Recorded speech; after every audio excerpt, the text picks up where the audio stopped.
The school bully slaps my class queen girlfriend on the butt, right in front of the entire class. I do not lift a finger. I simply turn around and walk away. But my girlfriend runs after me, calling me a coward. Facing her accusations, I just let out a careless smile. Two-faced girl, did you think this is still your last life? In my previous life, I charged in without thinking and beat that bully to a pulp. To my shock, she went around telling everyone that I was nothing but a simp, and she even teamed up with the bully to file a vicious complaint against me in front of the teachers. I ended up not only with a disciplinary record but also losing the most important turning point of my life, the Gaokao. The most laughable part? After high school graduation, she actually started dating the bully, and the two of them got married. But now that I have been reborn, why on earth would I wreck my reputation and my future for someone like you? Right now, inside the teacher's office, listening to the two of them spin their stories, I actually find the whole thing hilarious.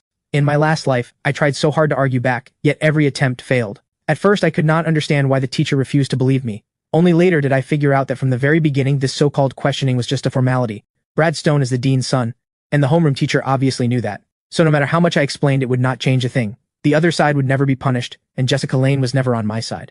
Alright, the two of you can head back first. After getting Jessica's answer, Mr. Sullivan nods immediately. Ethan Walker, what am I supposed to do with you? Your grades are not bad. How can you drop the ball at a critical moment like senior year? Even if you have feelings for Jessica Lane, you can wait until after graduation to pursue her. Hitting people like that is wrong. Do you understand? Your punishment has already been decided.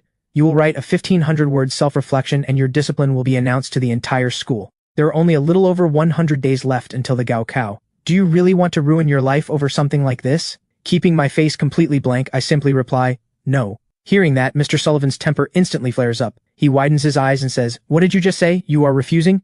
Do you have any idea how serious your mistake is? Fighting is wrong to begin with, and at this critical moment before the Gaokao, the fact that the other family did not press charges is already a mercy. And let me tell you, whether you write the self-reflection or not, the punishment is still happening. If you refuse to admit your mistake, then I have no choice but to call in your parents. At this moment, I simply smile. The homeroom teacher then opens the student-parent contact records on his computer, finds my mother's number and dials it directly. Honestly, I really do not care. Compared to all the suffering I endured in my last life, even failing the Gaokao and truly letting my parents down, nothing can hold me back anymore.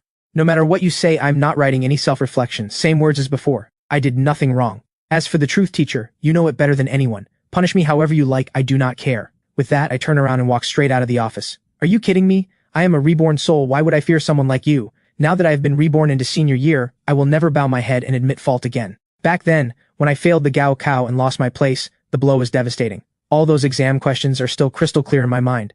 I swear I am going to take back every piece of glory that belongs to me. When I return to the classroom, the whole class is buzzing. How did it go? How did it go? A few of my closer classmates crowd around me, all asking what happened. I just laugh and reply, what else? They want me to write a self-reflection, apologize, and have my punishment announced school-wide. But I already told the teacher, I am not writing anything. I sit down, pull out my textbooks, and get ready to study seriously, to lock in what I know. Beside me, Kevin Park gives me a thumbs up and grins. Badass. You said no to the self-reflection, what did the teacher say? I shrug with a careless tone. He's calling my parents. But Jessica Lane, hearing that, suddenly tenses up. She walks straight over, grabs my arm, and pulls me out into the hallway. Jessica starts pleading anxiously. How can you refuse the teacher's request? If you do not write the self-reflection, what if this blows up? I know you are angry that I lied. I am sorry. I really did not want to do it, but think about it. Would you rather both of us get punished, or just you alone? Do you want me to be punished too? Is that what would make you happy? Jessica puts on her most pitiful, begging look, hoping to convince me to take the fall for her. In my last life, it was exactly because of her sweet talk that I ended up bearing everything alone, becoming a complete fool from start to finish. But this time, how could I possibly make the same mistake? What if I still refuse? And besides, did you not say you do not like Brad Stone? Why are you still helping him? Jessica rushes to explain. I am not helping him. I just do not want things to get too complicated. If you do not want to write the self-reflection, I can write it for you. Just admit your mistake to the teacher, and this whole thing will be over. Do we really have to drag everyone's parents into it? Jessica clings to me, her eyes full of pleading. She begs pitifully, please, I really do not want my parents to find out. Help me out, and I will agree to anything you want. I smile and play along. Agree to what? Jessica bites her lip and mumbles. You like me, right? I can give you a chance to chase me. I burst out laughing. Sorry, you can save that chance for someone else. With that, I turn around and walk back into the classroom. I was blind in my last life, but does that mean I have to be blind in this one too? Besides, if I am going to chase someone, I am going to chase my real dream girl. Who would pick a fake princess like you? Suddenly my eyes light up. Right around now, that girl should still be over at the neighboring school being bullied. Not long after, the homeroom teacher calls me back to his office. Seeing Mom there, her expression complicated, it is clear she never expected her own child to get into a fight over puppy love. After all, for as long as anyone could remember, I had always been that obedient, well-behaved kid with consistently excellent grades. I have already told your mother about what happened. You can explain the rest to her yourself. Mom, Mrs. Walker lets out a sigh. pulls her son into a corner of the office, and starts asking questions. Mom, here's what really happened. I lean close to her ear and quietly explain everything, and finally pull out my phone to show her the text message Jessica had sent me. Mom is furious. After all this, it turns out her son has been wrongly accused. Mrs. Walker says angrily, "How can a girl lie like this?" Mom immediately holds up the phone in front of Mr. Sullivan and pushes back. My son really is not lying about this. He did not just go over because he saw something on social media. This girl told him herself that she was being harassed, and my son only stepped in because he could not stand to watch. Mr. Sullivan widens his eyes too, clearly not expecting this kind of chat record, but he grits his teeth and says, "Yes, lying is wrong, but the fact remains that Ethan Walker hit someone, and the one he hit is an athletic track student. If that boy injures his hands or feet, won't it ruin his exams?" Then Mr. Sullivan turns to lecture me again. "Ethan Walker, all I am asking is for you to reflect on the fact that you hit someone. No matter what, you cannot just hit people, right? Jessica Lane lied, and of course the teacher will discipline her for that. Setting all that aside, you are still in the wrong, are you not?" I smile and reply, "Ha ha ha, setting all that aside, you are really something. Who would have thought a teacher could say something like that? Teacher, setting aside the facts, could I also be the Emperor of China? They were the ones in the wrong, so why am I the only one being punished? How about all three of us get disciplined together? All announced together, I really do not care." Mr. Sullivan is furious. "Look at this kid. He made a mistake and shows zero willingness to admit it, and now he dares to talk back to me. The way I see it, a 1,500-word reflection is not enough. You will write at least a 3,000-word reflection, with school-wide criticism.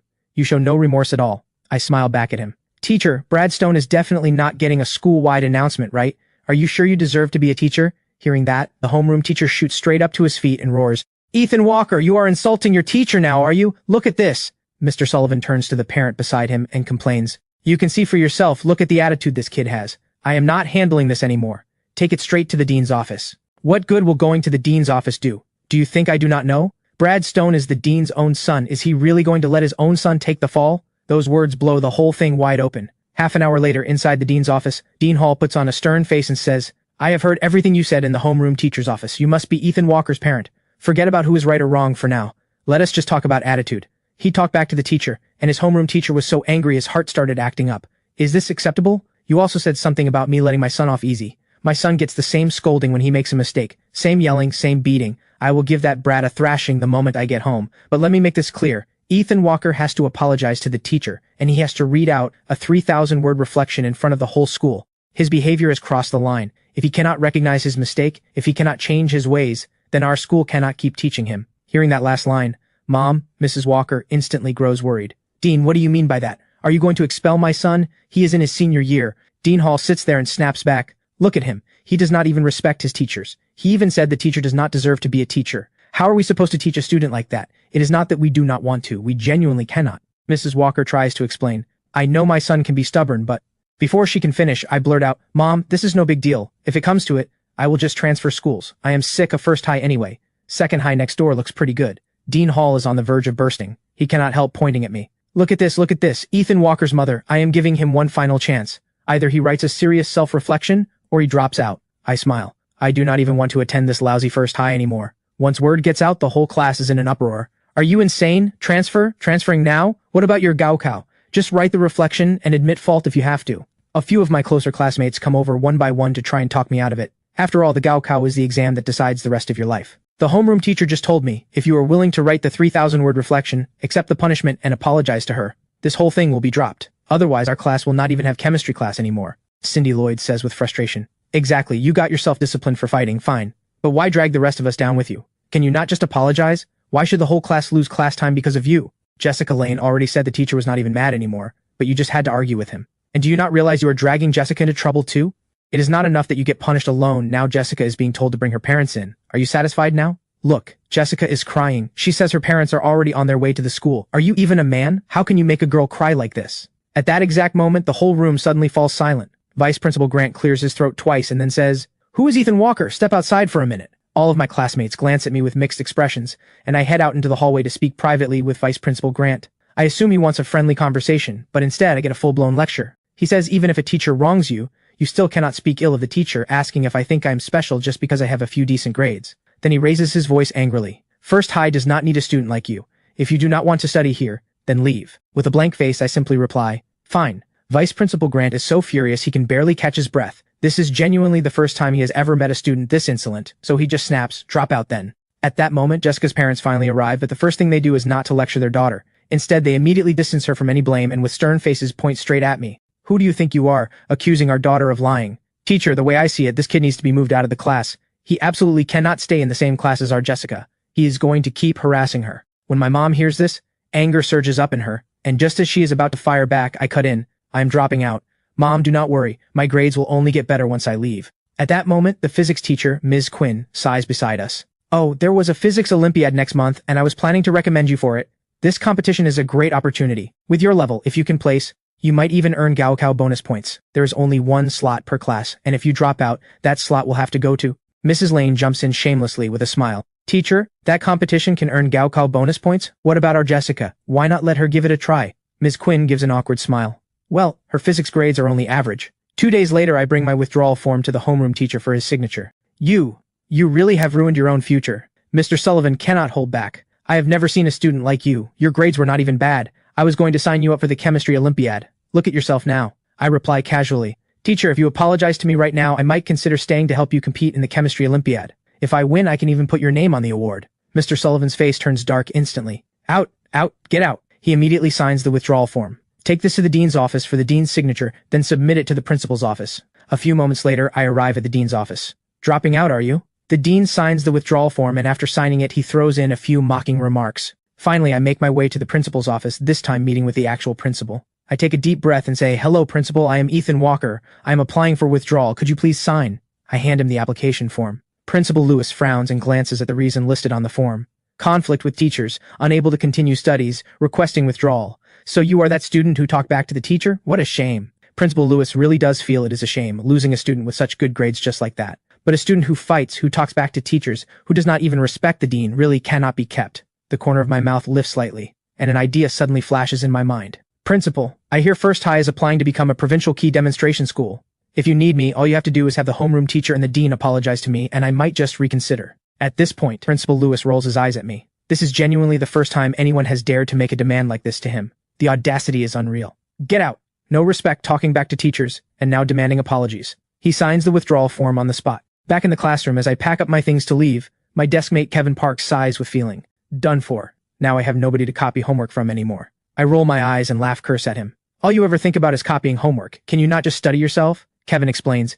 I am hopeless at studying, but I cannot even fail properly. What can I do? I remember in my last life, Kevin was one of the few classmates I stayed close with. Even after I bombed the Gaokao, the two of us happened to end up at university in the same city. It was Kevin who told me about Jessica dating Brad Stone. Not long after graduation, news came out that the two of them were getting married. Both sides invited a lot of high school classmates to attend, and in the end, I was the only clown in the show. Even now when I think about it, it feels absurd and laughable. At this moment, Kevin sneaks a glance at Jessica in the distance and whispers a complaint. I heard Jessica's mom even came to the class to talk to the other students, telling everyone to keep an eye out so you would not harass Jessica anymore. I just laugh and reply, whatever, I am transferring anyway. Finally, the dismissal bell rings, and everyone starts packing up. I am about to leave this school for good. I turn around and walk out of the classroom door when someone calls out, "Hey!" Jessica hesitates. I never meant to hurt you. Watching me end up dropping out, her conscience seems to bother her just a little. I turn around, look straight at Jessica, and say with a blank face, honestly, when you lied to the teacher, I really was angry. I never imagined you were this kind of person. Jessica looks like she wants to cry, pleading, no, how could I possibly hurt you on purpose? Looking at the girl in front of me, my heart no longer holds any of the old affection. Her explanations are just cover-ups. She is just not a good person at her core. I cannot help but spit out, you really are pathetic, actually ending up with Brad Stone. Let us unfriend each other. With that, I turn and walk away. These words have been bottled up inside me for so long. Even on the day of their wedding, I had imagined cursing them out countless times, but it was always just imagination. I never thought I would actually get the chance to say it. Getting reborn really does feel damn good. I am never living suffocated again. After getting home, the first thing I do is open my computer, log into the First High online forum and find my own post. I am terribly sorry. Due to personal reasons, Campus Dropout will be temporarily on hiatus. During these past few days since being reborn, I have been using my free time to post a serial novel on the school forum. It started as just a bit of fun, to see if I had any talent for writing. Yet I never expected the transfer to come so suddenly. Since I am leaving First High, there is no need to keep updating on the forum, so I posted that apology to my readers. After seeing the hiatus notice, a flood of fan comments appears under the post. Why is it on hiatus all of a sudden? Please come back soon. I look at all these comments and smile. So I do have a bit of talent after all. In the blink of an eye, Monday arrives, and I successfully transfer from First High to Second High. While Second High's teaching staff is comparable to First High's, their college admission rate is a touch lower. From the driver's seat, you really know how to make trouble. You scared your grandfather half to death. Good thing Second High agreed to take you, or I would break your legs. In no time the car pulls up at the Second High gate. Because my grades are decent, the transfer paperwork is done in no time, and my class is assigned. Senior Class 4 is Second High's top science class, and the homeroom teacher Miss Lambert is the English teacher. The dean takes me to Ms. Lambert and gives her a rundown of my glorious history before turning around and leaving. I, on the other hand, make a small request. Teacher, can I sit next to Mia Bell? Ms. Lambert pauses for a moment. Mia Bell, you know her. An old classmate of mine knows her. Ms. Lambert smiles and says, all right. Talking as we go, we reach the classroom door, where the math teacher is having students work on a test. He gives a polite nod, then leads me into the room and smiles at the students. Let me introduce a new transfer student to everyone. After that, Ms. Lambert lets me step forward and introduce myself. Hello everyone, my name is Ethan Walker. My grades are average, but I have excellent character, and I never fight. Standing beside me, the homeroom teacher almost bursts out laughing. She then says, from now on, Ethan Walker will be transferring into our class, and for now he will sit next to Mia Bell. The moment the words leave her mouth, a girl wearing glasses, looking dazed, lifts her head and glances at me. This is actually my first time seeing Mia Bell, but I can tell right away that she is timid and reserved. She is the kind of girl in class who does not really socialize, and might even get picked on by the others. Girls like her usually keep an extremely low profile, barely registering on anyone's radar. But after graduation, when everyone looks back, they realize how badly they misjudged her. Many classmates from the same year, even classmates from her own class, are blown away by the news. Even I, a First High graduate, heard plenty of stories about her, which shows just how famous Mia Bell becomes later. I walk over to her on my own and start moving my desk and chair next to Mia Bell. After I sit down, the math teacher hands me a copy of the test as well. You can take a shot at this too, we will go over it tomorrow. Alright teacher. Nobody expects that the moment the bell rings for break,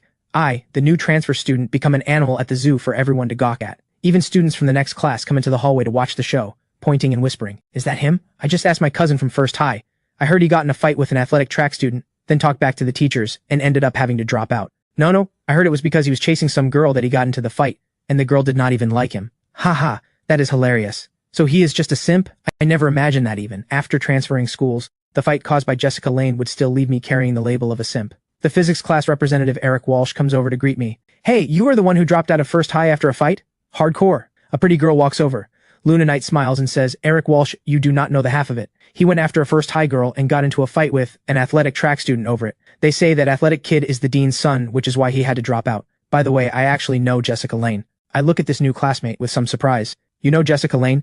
Jessica and I went to elementary school together. I purse my lips. Then this transfer was a waste. No wonder the moment I show up from First High, before my seat is even warm, my whole backstory is exposed. Luna blinks her eyes and suddenly asks expectantly, how about you give up on Jessica Lane and try chasing me instead? The classmates around her burst into laughter. Don't you already have Jason Pierce? Luna laughs back. I never agreed to anything with Jason Pierce. Besides, I like top students. He was top 10 in his entire grade at First High. He will definitely be top 3 here. And I think he is funny too. He is clearly a top student, but in his self-introduction he said his grades were average. He clearly dropped out for fighting, but he says he never fights. Luna looks at me with full anticipation. What do you say, or how about I chase you instead? I feel like you are my type, and unlike Jessica Lane, if someone fought for me I would honestly cry from happiness. I size Luna up carefully. To be fair, among high school students she really is quite a pretty girl, and once she gets to college and dresses up a little, she will definitely be class queen material. But just at this moment, a voice suddenly cuts in. He is just a simp, the girl does not even like him, yet he goes off and fights for someone, gets himself disciplined and forced to drop out. How dumb is that? Jason Pierce shoots me a look with a warning expression. You had better stay away from Luna Knight. With that he heads out with a group of classmates, basketballs in hand. If this had been my last life, I might actually have been intimidated by his big shot warning. After all, he carries himself like a delinquent, the kind you do not want to mess with. But now, looking at students who try to act tough, I just find it absurd. Honestly, the kids who acted the toughest back in school, when you look them up after graduation, you discover that they are really nothing special. And the prettiest girls usually end up divorced with kids, or married off to some rich older man. Thinking of all this, I glance over at Mia Bell, sitting quietly beside me with her head down doing homework. My adorably clueless little rich girl is still the best. I lean onto the desk and ask her tentatively, what about you? Do you know who I am? Mia Bell freezes for a second, then shakes her head. Good, then let us start over. I am Ethan Walker. Mia looks at this new transfer student a bit nervously, then glances toward the door where Jason Pierce just left. Do you actually fight? No, I do not. They are making things up. Then be careful. Why? Mia speaks up, sounding a little worried. Because Jason Pierce might hit you. I pause for a moment. Jason Pierce is the one who just talked to me? Mia warns me very seriously. I mean it, because Jason Pierce likes Luna Knight. I reply unhurriedly. It is fine. It will not come to that. Do you have a boyfriend? The sudden question makes Mia freeze. She stares wide-eyed at the new transfer, then shakes her head. My eyes light up and I press on. Then how about me? Do you want to be with me? Mia jumps in shock, her face and ears turning bright red. Stammering nervously, she says, I Well, there is a question I cannot solve. Let me go ask the teacher. Then Mia picks up a math test and walks out of the classroom. With a personality like Mia's, she probably has never been confessed to before, let alone encountered someone as direct as me. She must be terrified. For some reason I find myself feeling especially excited. Maybe life at second high really will be a lot of fun. Not until the next period bell rings does Mia nervously return to the classroom. She does not even dare lift her head, just clutches the test paper and heads straight back to her seat. Clearly, from the confession-like words earlier, she is both nervous and shy, with absolutely no idea how to respond. The English teacher then walks into the classroom, looks up at me and says with a serious expression, "I just heard that some people have been gossiping about the new student. I do not care what happened before, but once you join our class you are one of us. I do not want anyone talking about classmates behind their backs. All right, I will pass out the tests. Today we are doing reading comprehension and I will go over it once you are done." Clearly Ms. Lambert has caught wind of some of the rumors about my transfer, so she takes the moment in class to call those people out. During the lesson I make a delightful discovery. My English level completely crushes that of the average high schooler. Even though I bombed the Gaokao back then, I still passed the college English test band 6 in university. So whether it is vocabulary, grammar structures, writing, or reading comprehension, I am leagues above an ordinary high schooler. I finished the entire reading test with only one wrong answer. In my last life, I underperformed and only scored 112 in English. If I had performed normally, I could have scored around 125. But in this life, I feel confident I can score above 140. After all, I have two natural advantages. First, in college, I prepared for English certification exams and graduate school entrance exams, grinding through and memorizing countless vocabulary words. Second, I even know the actual Gaokao questions. Up at the podium, English teacher Ms. Lambert speaks up. "All right, we have gone over the answers. Out of 20 questions, anyone who got 5 or fewer wrong, raise your hand." In a flash, quite a few students raised their hands. I scan the room. A class of 48 people, and 8 have their hands up, meaning these students got only 5 wrong. It seems the level of this top class really is not that far off from first high. 4 or fewer wrong. The moment she says this, 3 people lower their hands, leaving only 5 hands still raised. These are the top English students in the class. To my surprise, the girl who flirted with me earlier, Luna Knight, also has her hand up. Her English really is quite good. 3 or fewer wrong. Of the remaining 5, only 1 person raises their hand. Ms. Lambert smiles. "Luna Knight, how many did you miss?" "Teacher, I got 2 wrong." Ms. Lambert nods with a smile. "Not bad. This test was quite challenging. All the questions are pulled from previous year's Gaokao papers." Then Ms. Lambert glances at me again and asks curiously, "Ethan Walker, your English should not be bad. How many did you miss?" The moment she asks, every set of eyes in the room turns to me, waiting for my answer. Thinking I should keep a low profile as the new student, I casually reply, "Teacher, I got quite a few wrong. I did not do well." "It is fine, your deskmate. Mia Bell's English is solid. Feel free to ask her about anything you do not understand." My eyes light up. "Wonderful. There is so much I do not understand." Mia immediately tenses up and says guiltily, "Teacher, I am not really good at teaching others." Clearly I scared her earlier. She does not even dare look in my direction now. Luna Knight then jumps in with a smile. "I can do it, teacher. I am the English class representative. I can tutor the new student." After saying that, Luna winks at me with what she clearly thinks is a charming smile. I smile back and say, "No need, Mia Bell teaching me will be just fine." At that moment, Jason Pierce slouches in his seat and drawls, and he calls himself a top student. Nothing special after all. Anyone who gets more than 5 wrong on this test is probably scoring below 120. I thought top 10 in first high was supposed to be impressive. Luna rolls her eyes at Jason in exasperation. He is obviously targeting the new student. He is talking about overall ranking, not a single subject. Maybe his math is great, just like you have your strong subjects too. All right, first high is first high and second high is second high. Second high is in no way inferior to other schools, so do not put yourselves down. Speaking of which, that reminds me, next week there is an English speaking contest. Each class gets 3 spots, so come to me if you want to sign up. This contest is district-wide, and registration requires going beyond the high school vocabulary level. It tests students' extracurricular learning. Placing in the contest comes with a certificate, a prize, and a chance to bring honor to second high. Hearing this, I suddenly perk up and shoot up my hand. "Teacher, I want to sign up." Jason Pierce mocks. "Only 3 spots per class and you cannot even beat your own classmates. How are you going to compete with the whole district?" "Teacher, giving him a spot would be unfair to the other students." I laugh. "Why does it feel like you are targeting me?" "Classmate, I am not targeting you. I just mean there are only 3 spots, so selection is necessary, and the teacher just said it is about bringing honor to second high, so we should pick the best." Ms. Lambert smiles. "Let us do this. Let us first see how many sign up. If only 3 apply, no competition is needed. If more apply, we will hold a selection." With that, the matter is settled. As Ms. Lambert is about to leave, she walks over to me on purpose and says, "Let me take a look at your test." Probably because I am a transfer student, Ms. Lambert is not entirely sure about my English level. She wants to see how I actually performed and how she might help me improve later. I pause for a moment, then reply, "Right here, teacher. Just remember to pick me for the speaking contest. I am really good." Ms. Lambert smiles. "We will see." But the next second, as Ms. Lambert flips through the test, she freezes. The entire paper is correct, with only a single multiple-choice question wrong. "Did you not say you got a lot wrong? How is it that you only have 1 mistake?" The moment she says this, every student in the class snaps wide-eyed, turning to stare at me. With a sincere face, I sigh. Teacher, getting even one wrong is already unacceptable to me. Anything less than a perfect score is a failure. All at once, the entire class explodes. English class rep Luna Knight covers her mouth in excitement. That is incredible. A real first high top student. Jason Pierce's mouth twitches as he glances at his own test, gritting his teeth. Show off. Ms. Lambert cannot help but smile at me. You really are something, asking you to raise your hand and you do not. Well done, keep it up. After seeing my test, her mind is at ease. The dean's office had told her I was a top-ranking student to begin with, but earlier she actually thought my English might be slightly weaker, with my other subjects being a bit stronger. Now it is clear that, at the very least, my English is also outstanding. The moment I put my English test away, I hear a girl behind me complaining, "Why did it go on hiatus?" Luna Knight, that first high forum novel you recommended last time has stopped updating. Two girls instantly cluster around Luna and start chatting. Even Mia Bell pulls out her phone, opens the forum, and sees the hiatus notice for herself. I ask curiously, "You read it too?" Mia bites her lip and nods carefully. "How is it? Is it good?" Mia nods again. "It is good." I let out a deeply satisfied smile. Actually, I feel it is only so-so. But the moment I say this, the classmate sitting in front, Sophie Jenkins, overhears me. Sophie turns around and looks at this top student transfer from First High, asking curiously, "Did you not come from First High? Do you know who wrote this novel?" I respond with surprise, "You know about it too? Are all of you reading it?" Mia quietly answers, "Mr. Ross recommended it." "Mr. Ross?" Sophie explains, "He is our Chinese teacher. I think it was the day before yesterday or the day before that when he was teaching. He mentioned in passing that there is an interesting novel on the First High forum. We got curious and went to read it, and it really is quite good. First High really is full of talented people. You have someone who can even write a novel like that." Only now do I suddenly understand. No wonder. I was wondering how my novel got so many readers. It turns out a teacher gave it a boost.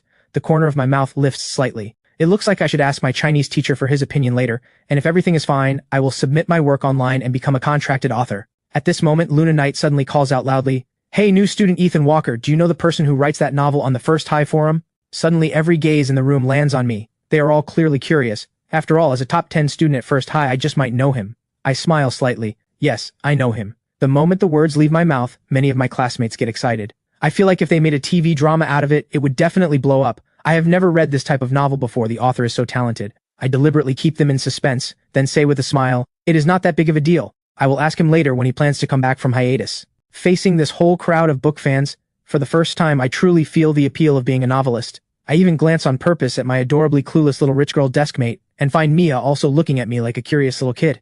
I will get the answer and let you all know. The crowd lets out a sigh and disperses, though this counts as good news. Just then the bell rings, and this period happens to be Chinese class. Mr. Ross then walks into the classroom. "Where is the new student?" "Right here." I immediately raise my hand.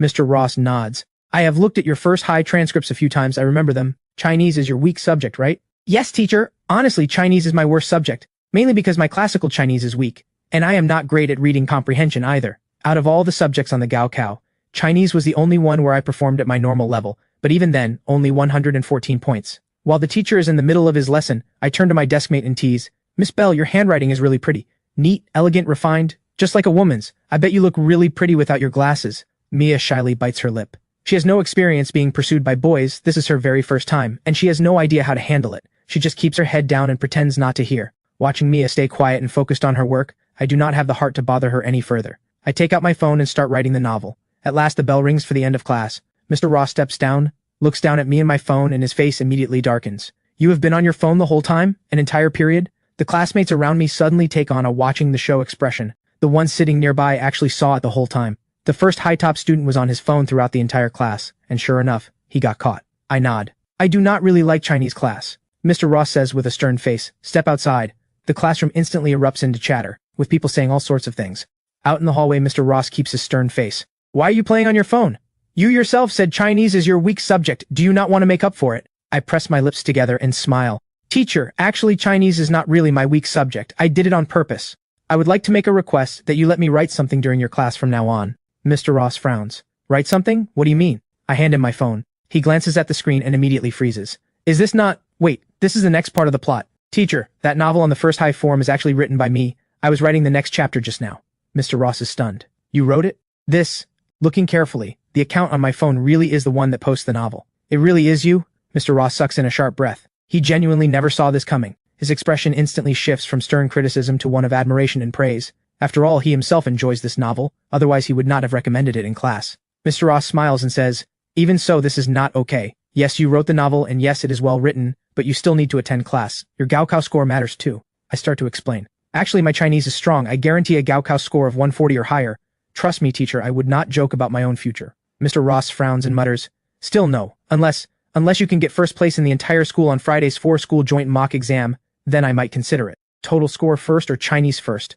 Chinese first, of course. You said you can guarantee 140 on the Gaokao. Forget 140, even 135 would be enough. Hearing this, I agree almost without thinking. Then it is settled. If I get first place in Chinese on the 4-school joint mock exam, then you let me write my novel during class. Mr. Ross asks tentatively, you are confident? I grin from ear to ear. Confident, absolutely. The 4-school joint mock exam is actually the joint test between First High, Second High, Experimental High, and Washi High, the 4 high schools all using the same exam paper, because in L City these are the 4 schools with the best college admission rates. Among them, First High and Washi are the top tier, with Second High slightly behind and Experimental High at the bottom. Although the joint exam scores do not represent the actual Gaokao, the rankings do carry significant reference value. Based on the joint exam rankings from past years, the top scorers in the joint exam are usually the seed candidates for top-tier universities in the Gaokao. Mr. Ross asks one more question with curiosity. Your novel really is quite good. You should consider signing up for the new concept writing competition. My eyes light up. That is the national writing competition held by Sprout Literature magazine, right?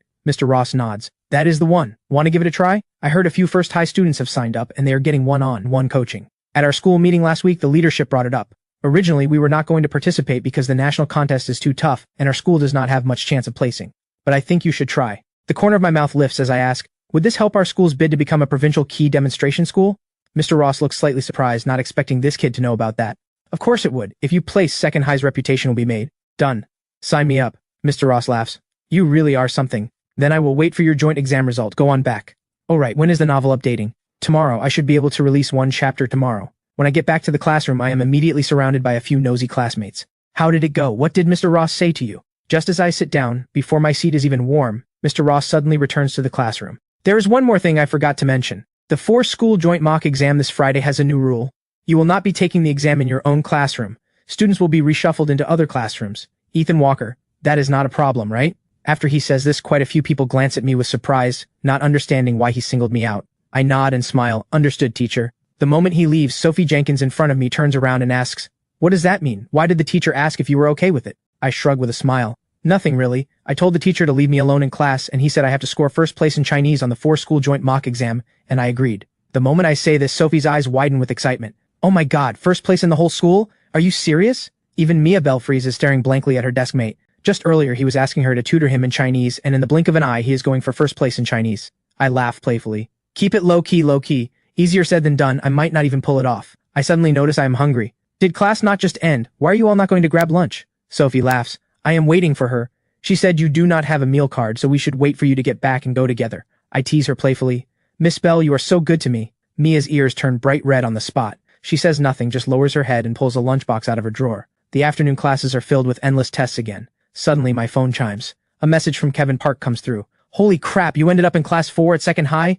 I freeze for a second, not expecting Kevin to already know. There's a photo of you at Second High that someone posted on the campus forum, and everyone is asking why you transferred. A classmate of Jessica Lane is in your class. I know, Luna Knight told me. Oh, by the way, that novel you wrote on the forum seems to have gone viral. At first I thought I was seeing things. It blew up after only 4 chapters. Everyone in class today was talking about how you have not updated. How do they know it is me? They do not know. They were just saying, why has this author not updated yet? Though Jessica Lane probably knows it is you. Also, just now, the homeroom teacher came around asking if anyone knows who wrote that novel on the First High forum. He said a provincial official came in today to observe a class, accidentally saw the novel, and would not stop praising it. The principal said he wants to put it into the school library as a keepsake. Should I tell the teacher, you wrote it? While the identity of the author has not yet been exposed, Jessica Lane has on her own initiative gone to the teacher's office and told Mr. Sullivan that she knows who wrote it. Mr. Sullivan smiles. Perfect timing. I knew the novel on our school forum had to be written by one of our students. This time, a leader from the Education Bureau happened to come, and immediately took a liking to the novel. The principal wants to take advantage of this and set up a literature club at the school,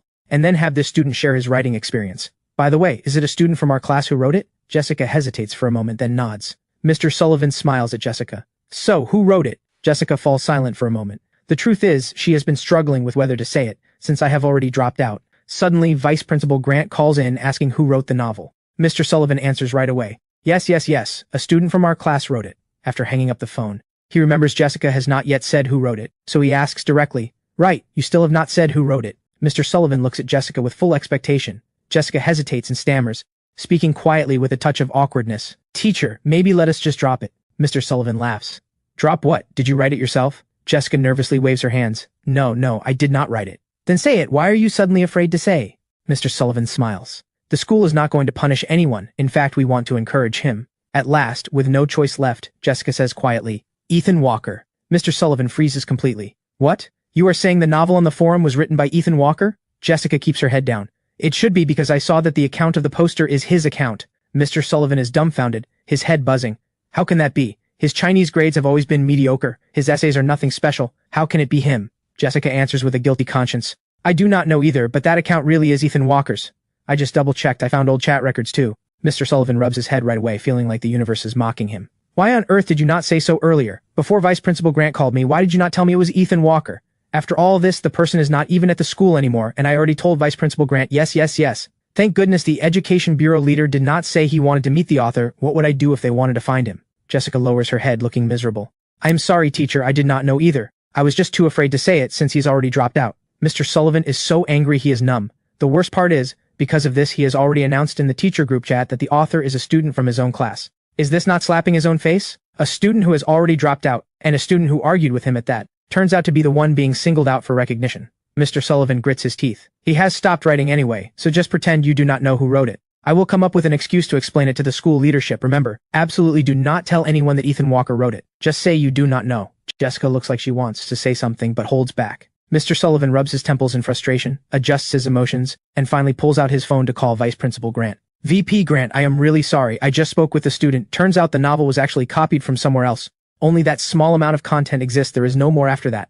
That is why he was too embarrassed to come forward and claim it. After hanging up, Mr. Sullivan lets out a sigh of relief. But to be safe, in case other students know I wrote it, he has to go to the classroom and tell everyone to drop the topic. Mr. Sullivan quickly arrives at the classroom door, finding the English teacher about to begin class. Mr. Sullivan gives a small smile. Just a quick word, do not worry about that first high forum novel anymore. The principal said since it has stopped updating, we are letting it go. Do not concern yourselves with who wrote it. Even if you know, do not say it. From now on, do not discuss this anymore. Focus your minds on your studies. The 4-school joint mock exam is coming up. All of you should aim for a strong score. But just as he turns to leave, a student suddenly calls out, Teacher, wait! The novel just updated again 5 minutes ago. Mr. Sullivan's heart jolts and he freezes as if struck by lightning. It updated? Are you serious? The students immediately pull out their phones and start checking the forum. Sure enough, the novel campus dropout on the first high forum after going days without an update has just released a new chapter. Mr. Sullivan freezes completely, a storm rising inside him. He instinctively roars, Class is in session. Who told you to look at your phones? After class, everyone hand over your phones. The students all stare wide-eyed in shock, totally frightened. Only after Mr. Sullivan leaves do they wipe a cold sweat off their brows and start whispering. Why did Mr. Sullivan suddenly explode like that? Kevin Park, on the other hand, seems to have figured something out. The corner of his mouth lifts slightly. He sneaks a glance at Jessica Lane, and sure enough, her expression is off too. He immediately sends me a secret message, telling me everything that just happened. Meanwhile, back in his office, Mr. Sullivan rubs his head in frustration. What is he supposed to do now? He just said the novel cannot continue, and now this brat has gone and updated it. What if he just gives up and... If he admits the novel is written by the student who already dropped out, that means admitting he just lied. But if he doesn't come clean, what happens when the school leaders want to find this student? Right at this moment, Mr. Sullivan suddenly has an idea. He immediately calls Dean Hall and tells him the truth, that the forum novel is written by me. Dean Hall snaps back. Why didn't you just say he dropped out? Why insist on claiming someone copied it? Now that the novel is updating again, how do you explain it? This isn't my problem. You handle it yourself. Mr. Sullivan grits his teeth. How am I supposed to handle it? Should I just say your son got into a fight and then teamed up with a female classmate to get their story straight, forcing Ethan Walker to drop out? The line falls dead silent. Dean Hall's voice turns cold. So what do you want? Mr. Sullivan frowns. Let's go straight to the forum moderator, say we're worried about academics, and just delete Ethan Walker's account or mute him. Meanwhile, over at Second High, students notice the novel is updating again. A bunch of them whip out their phones to log in and check. Right then, Eric Walsh, the physics class rep, runs straight over. He stands beside me and asks, Hey, don't you know that author? Could you ask him to update on a regular schedule? He writes so well. Right at that moment, Mia Bell suddenly gasps. It's gone. Why has the post been deleted? In an instant, everyone is dumbfounded. Just a second ago, it was still there and now it's gone. I frown and check the post on my own account. Sure enough, the post is deleted. I blurt out, half laughing, badass. Truly badass. They really want to wipe me out. Sophie Jenkins asks, puzzled, what do you mean? Just as I'm about to say something, I notice the math teacher has already arrived at the classroom door. I quickly send Kevin Park a message, but he beats me to it. Your post got deleted. Feels like the homeroom teacher did it. He just told us not to talk about this. On stage, the math teacher clears his throat. You all know about Friday's 4-to-school joint mock exam, right? This time we're swapping schools for the exam, so take it seriously. Now I'm handing out 2 test papers. One is the math paper from the joint mock exam 2 years ago that I copied, and the other part I wrote myself. Class rep, come up and pass them out. But at that very moment Mr. Ross, the Chinese teacher, suddenly appears at the classroom door. He knocks and smiles. Ethan Walker, step out for a moment. Everyone glances curiously at me, sitting in the back. Out in the hallway, Mr. Ross lowers his voice and asks, "Why was your novel deleted?" I shrug and smile. No idea. Did no one notify you? I just heard from a teacher at First High that the Board of Education leaders even praised your novel. How is it suddenly gone? My eyes light up. I get it now, sir. Because I dropped out, they deleted it. Otherwise things would keep spiraling and that wouldn't be good. Mr. Ross laughs in realization. Makes sense. Why not just post updates on our Second High forum? You're at Second High now anyway. No one will delete your posts. And if you place in the new concept writing competition later, your novel might even get published. I head back into the classroom for the lesson. Soon after, the math teacher announces, 5-minute break. We'll continue after. But just as I stand up to go take a leak, Luna Knight suddenly runs over. She grins. I know a secret. Then she leans in and whispers in my ear, "That novel is yours, isn't it?" I raise an eyebrow. "Did Jessica Lane tell you?" Luna laughs smugly. "I'm not telling." I lean in and whisper back to her, "I'll tell you a secret too. I'm going to post new updates on the Second High forum." With that, she claps her hands gleefully. Right then I notice that the pen on my desk, along with the notebook I borrowed from Mia Bell, are both gone. I turn to Mia surprised. "Did you take back the pen and notebook?" Mia doesn't say a word, so I reach out to grab them myself, but she blocks me. "No way. Go borrow from Luna Knight." I burst out laughing and look at my desk mate, the little rich girl Mia Bell with her stiff face. "Are you jealous?" Mia huffs. "You two are so close, why borrow from me?" I have to admit, the little rich girl looks pretty cute when she's jealous. Looking at her still angry face, I think for a moment, then unlock my phone and show her my forum account. She stubbornly takes a peek, then quickly covers her surprised mouth. I quickly shush her, smiling, and gently cover her lips. Then I tell her how Luna found out the novel is mine, and the real reason behind the fight with the dean's son back at First High. On Wednesday's PE class, the teacher has everyone run 1,500 meters. Watching the way Mia Bell runs, I understand why no boy ever pursues her, and why she barely has any close friends. She's probably been mocked, so much that she's grown introverted. But right now I have this sudden feeling, like I've discovered a hidden gem. Most importantly, no one knows how to cherish this adorably clueless little rich girl. So from now on, let me be the one who treasures you. I jog right alongside her on the track. As expected, Mia shows that self-conscious look. She keeps her head down and runs in silence. I ask her from beside her, "What do you want to drink?" "My treat." And honestly, you don't need to care what those people say. Only then does Mia lift her head cautiously, but she still looks timid and unsure. As she runs, she murmurs shyly, You're not laughing at me." In the blink of an eye, everyone finishes running. Mia, Sophie Jenkins, and I rest in place.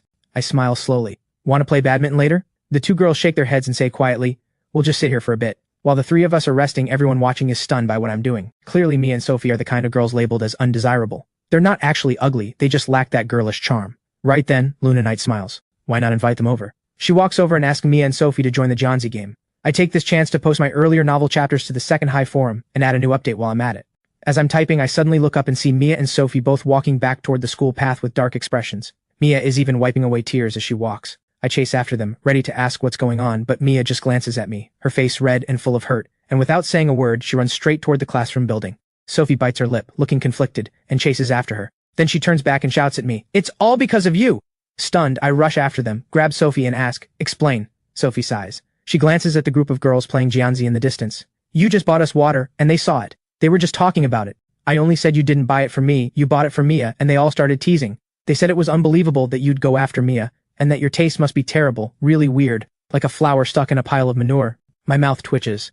I ask in disbelief, who said that? Who said a flower in manure? They're calling me the manure? Sophie bites her lip and whispers, "They're saying you're the flower." I can't help but laugh and curse. Who said it? Tell me. Tina Reed. Luna said she didn't expect Ethan Walker to have such bad taste, and then Tina Reed said it was like a flower stuck in manure. Fine, I say. You go on up. I'm going to make Tina Reed apologize. I head straight toward the group of girls playing Johnsy. Seeing me approach, Luna and the other girl seem to figure out what's coming. Luna laughs awkwardly. Sorry, we kind of made Mia Bell cry." I take a deep breath. I speak with a serious expression. "Apologize. But I'm guessing you can't even say it out loud. So you and Tina Reed write her an apology note." Luna freezes. I have to write one too?" She protests, jealousy creeping in. "I don't want to. Why should I?" I glare at her and snap. "When I say apologize, do I have to start cursing too?" Luna jumps in shock, completely frozen. Even the girls playing Jianzi in the distance never expected me to suddenly lose my temper like that. Luna's eyes turn red and she bursts into tears. She crouches down on the ground, crying and wiping her tears. The boys watching this start buzzing. Jason Pierce rushes over. "What's wrong? You're crying?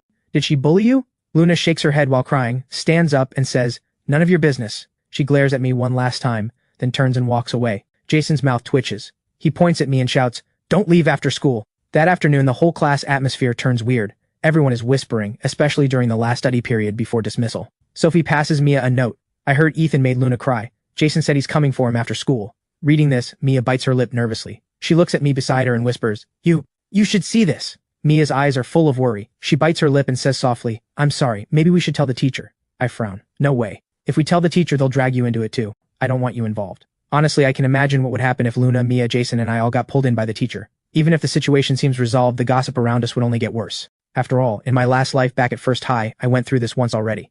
Idle gossip really can shatter a fragile mind, let alone someone like Mia who's already... There's no way I'm putting her in the spotlight. Mia looks at me, hurt and afraid. Finally, she writes a few words on paper and slides it to me. Let me go apologize to her. I roll my eyes at her and write back, no way. I have a plan. Honestly, when it comes to these off-campus brawls, the simplest and most direct method is to show them you're tougher than they are, so they back down. The corners of my mouth tilt up. I pass her another note. Got any money? Lend me some. I need to scrape together cash to hire some guys. But nobody could have predicted what happens next. 2 minutes later, I receive a transfer. I stare in disbelief at the number. Ones, tens, hundreds, thousands, 10,000s. A total of 286,751 yuan.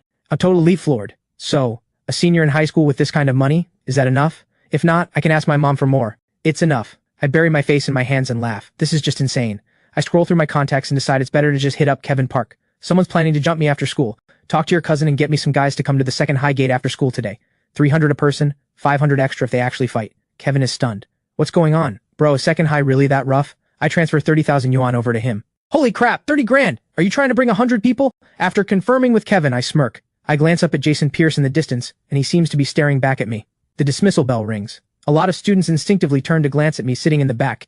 Even Luna Knight, the English class rep, can't help walking over. She pulls me to the back of the classroom with a complicated look and whispers, maybe don't go out yet. Jason has people waiting for you outside.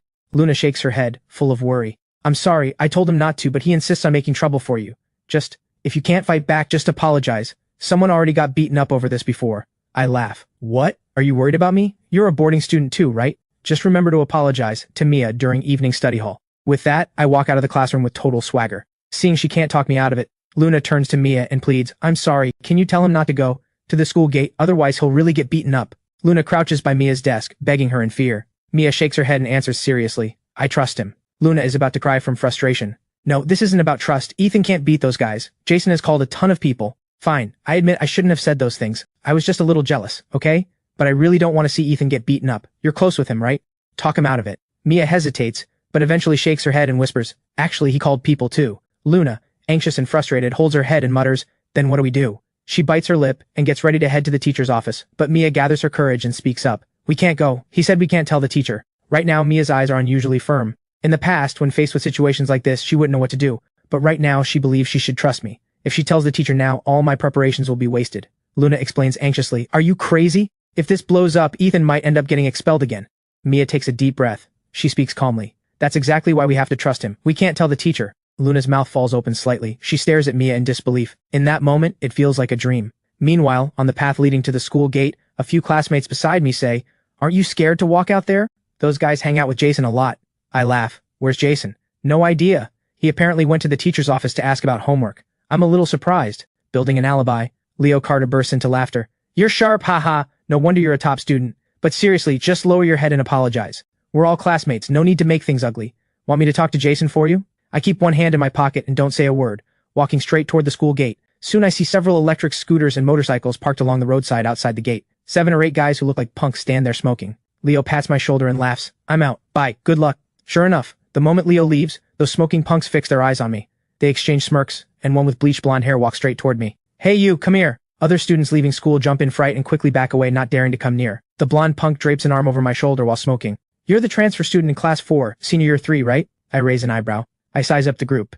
They're really just those dropout kids from trade school types, only a few years older than me, riding their crappy electric scooters and step-through scooters to corner students at the school gate. I can't help laughing. Yeah. Are you the ones Jason Pierce called over? The blonde shakes his head with a smirk. Come on, we just want to talk. Honestly, an average high schooler would be scared in this situation, especially with these guys sporting dyed hair, tattoos, smoking, and 2 of them even holding metal pipes and buckets. It really is intimidating. But for someone reborn like me, it's almost comical. I laugh. Just you guys? I thought they called way more. The blonde sneers. Big Way said we're a few short. Another punk taunts. Who do you think you are? Acting all tough. We're not enough? Just as he finishes, over at the bus stop, Kevin's cousin mutters as he walks.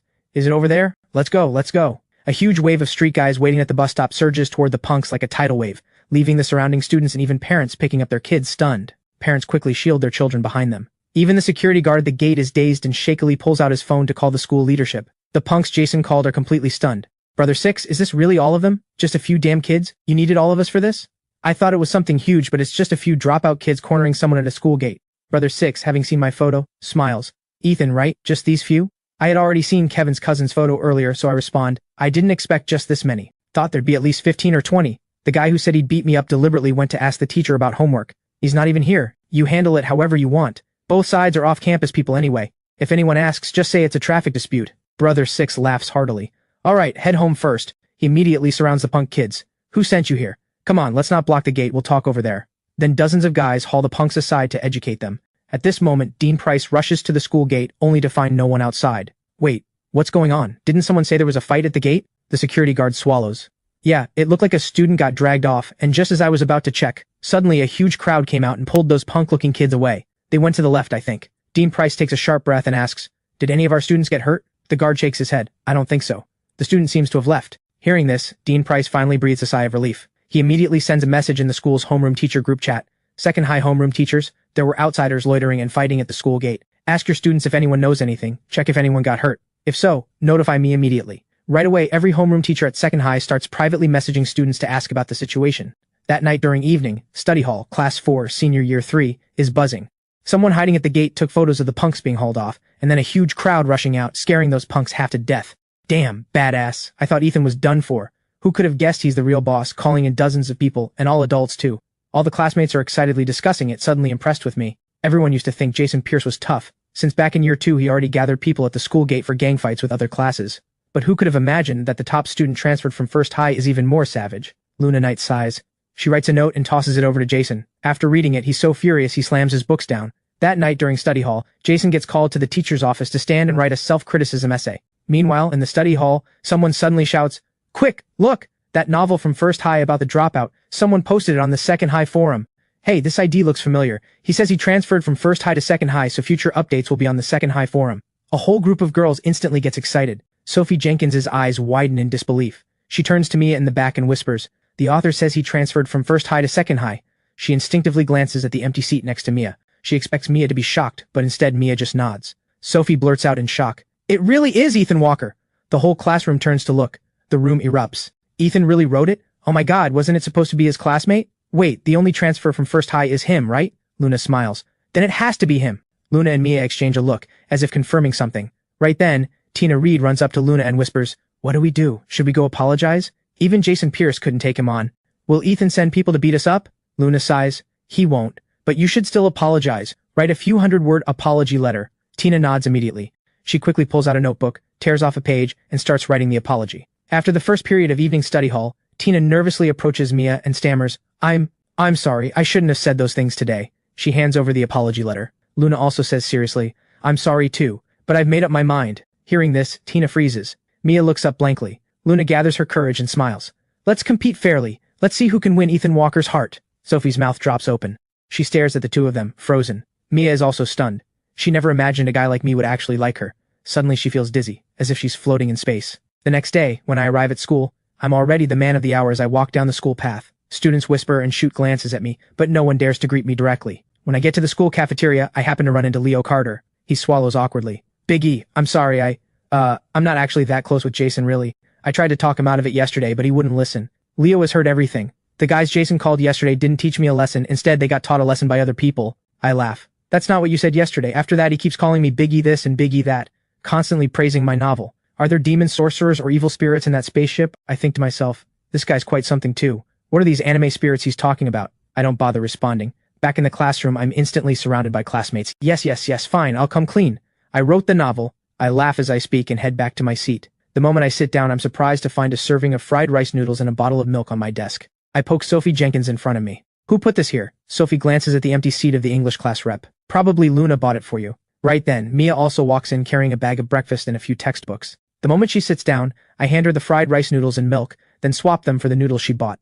I smile. Let's switch. Mia frowns and asks why. I explain with a serious face. I want to eat yours. Yours smells better. Mia freezes for a moment. She has no idea why hers would smell better, but she just says, oh, it's all fried rice noodles anyway, doesn't matter.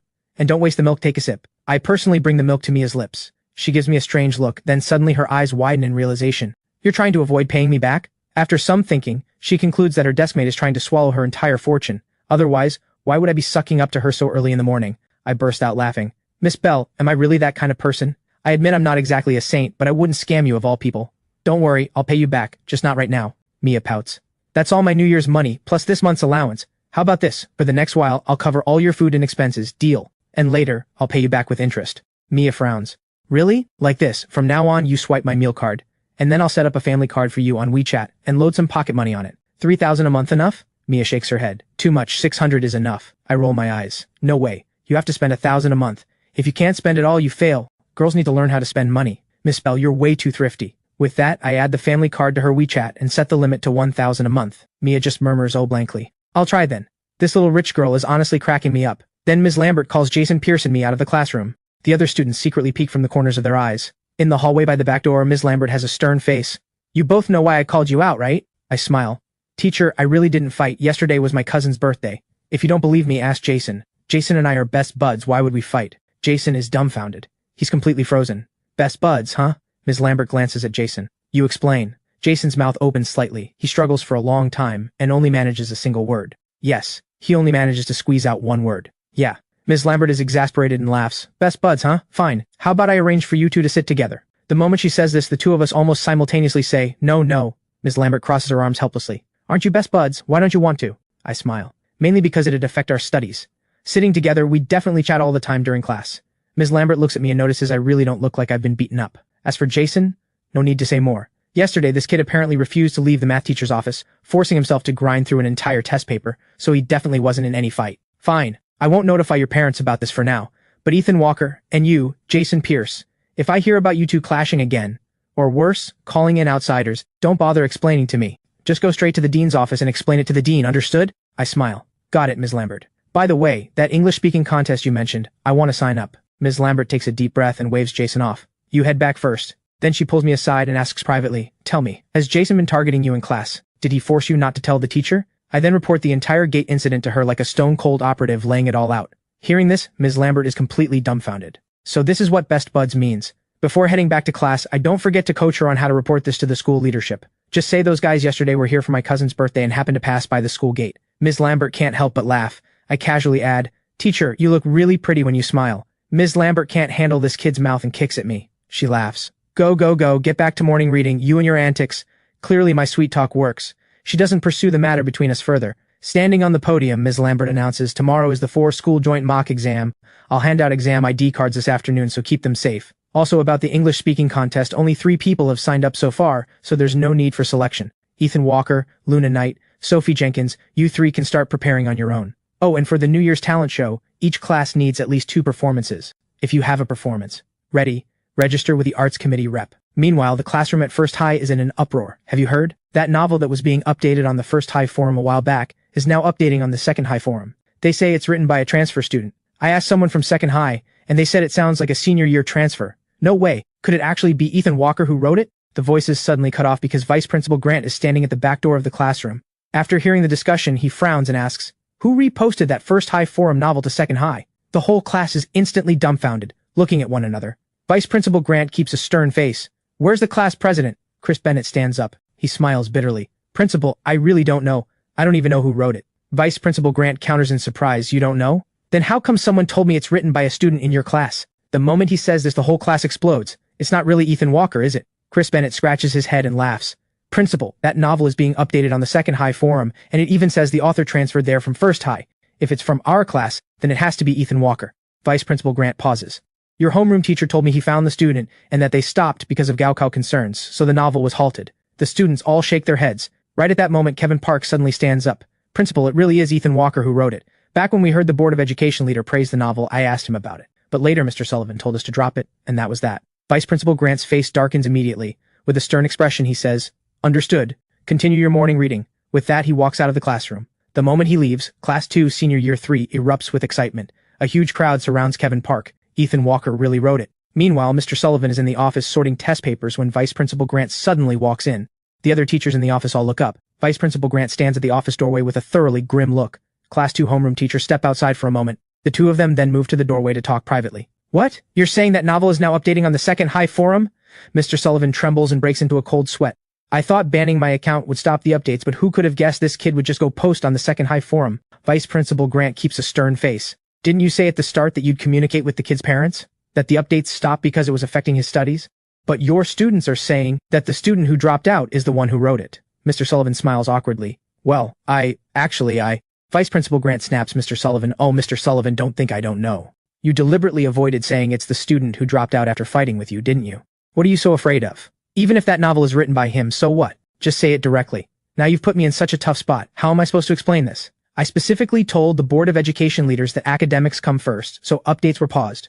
In a few days, the board leaders are going to second high to observe classes. Don't you know what's at stake right now? First high, second high, experimental high, and washi high are all competing for the provincial key demonstration school title. We absolutely cannot leave a bad impression on the leaders. Find a way to get this student to take down the novel immediately, or get him to come back and update on the first high forum.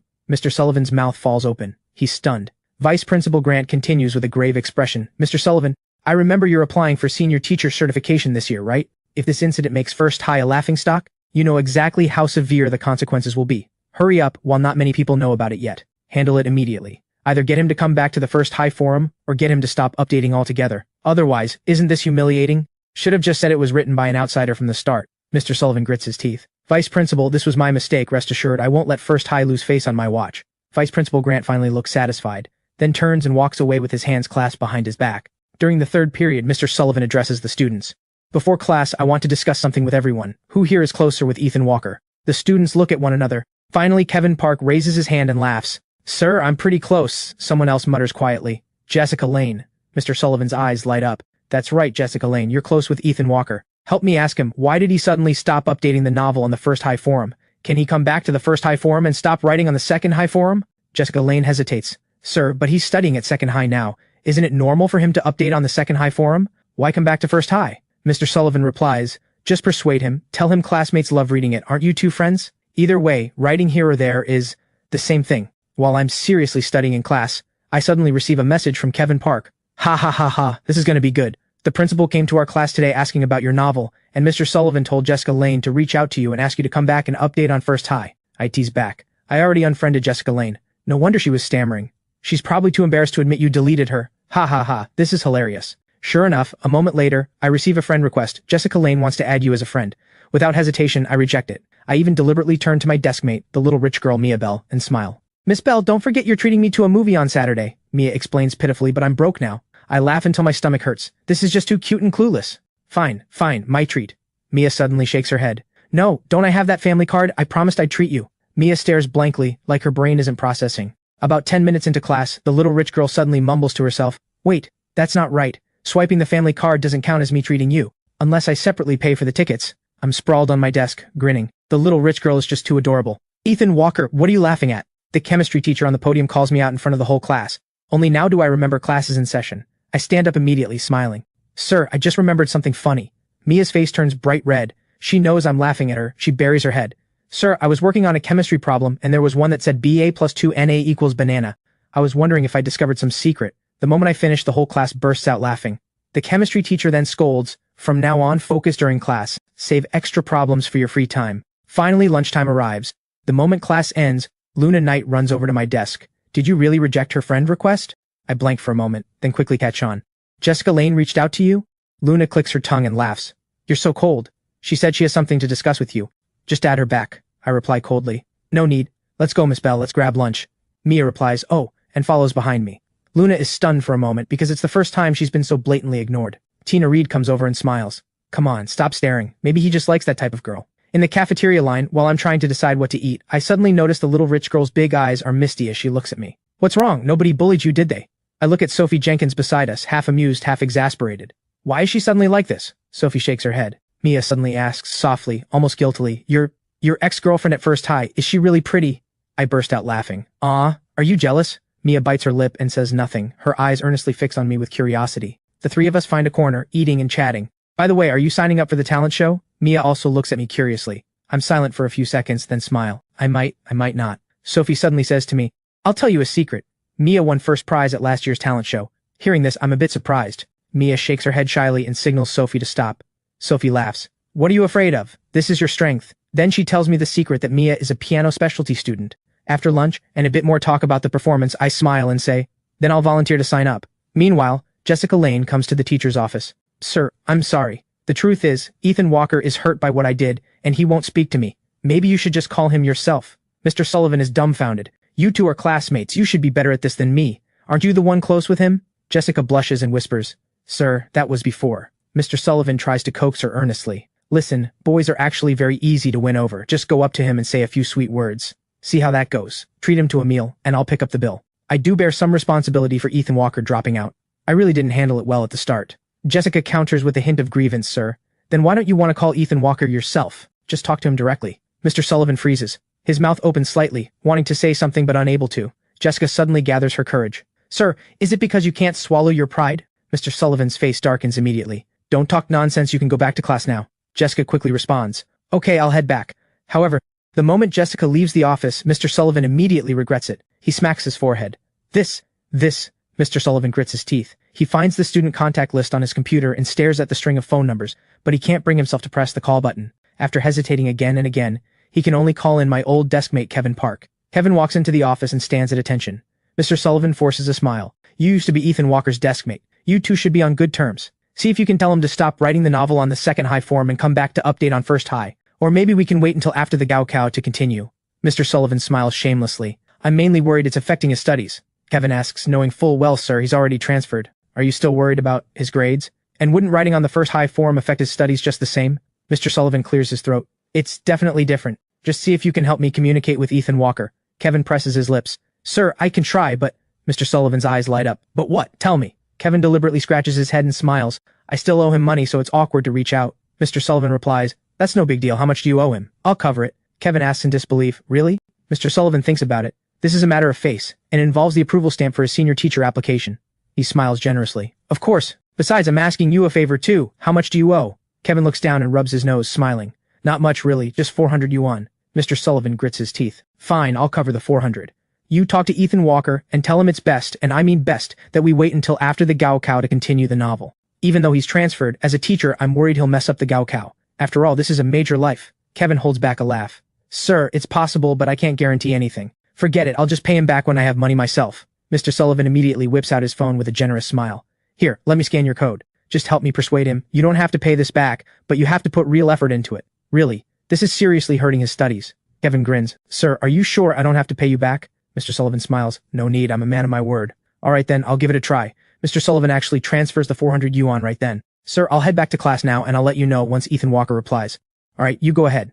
The moment Kevin steps out of the office, he immediately sends me a message. Ha ha ha ha, you won't believe this. Mr. Sullivan just gave me 400 yuan to talk you out of writing the novel. Looks like Mr. Sullivan really is desperate. The corners of my mouth lift up. I mutter. Gotta post a new chapter tonight to celebrate. That night, back at home, while everyone else is reviewing for tomorrow's 4-school joint mock exam, I'm researching how to register a TikTok shop store. I remember in a few years, e-commerce will see a massive wave. Opening an online store now isn't exactly being first to the table, but it counts as second or third in line. At least it's before the e-commerce boom crushes brick-and-mortar businesses. As for what to sell, I'm not planning to build a long-term brand. I want to make a quick fortune in the short term. So I pick a very niche and overlooked industry, selling mogu lingerie. But I'm still a student, so I have to keep things low-key. Luckily, I just turned 18 last month, meeting the ID requirement to register a store. Suddenly, Kevin sends a message. Holy crap, Ethan Walker, your account got hacked. Ha ha ha. No, I'm planning to open a store and sell this stuff. No, you must be hacked. In Kevin's memory, I'm the definition of a no-game straight guy, plus a science top student. He can't possibly imagine that I would send him pictures of mogu lingerie. The wildest part is that I even say I want to sell it. The thing is, right now, I really don't have many close friends. So I just send Kevin the lingerie photos and ask him to help pick the samples. By 10 at night, I finally finalize the samples, upload all the product photos, then work through some test papers and fall asleep. Early the next morning, I arrive at the classroom. Soon after, the proctor walks in. Leo Carter suddenly smiles at me. Hey Big E, how's your Chinese?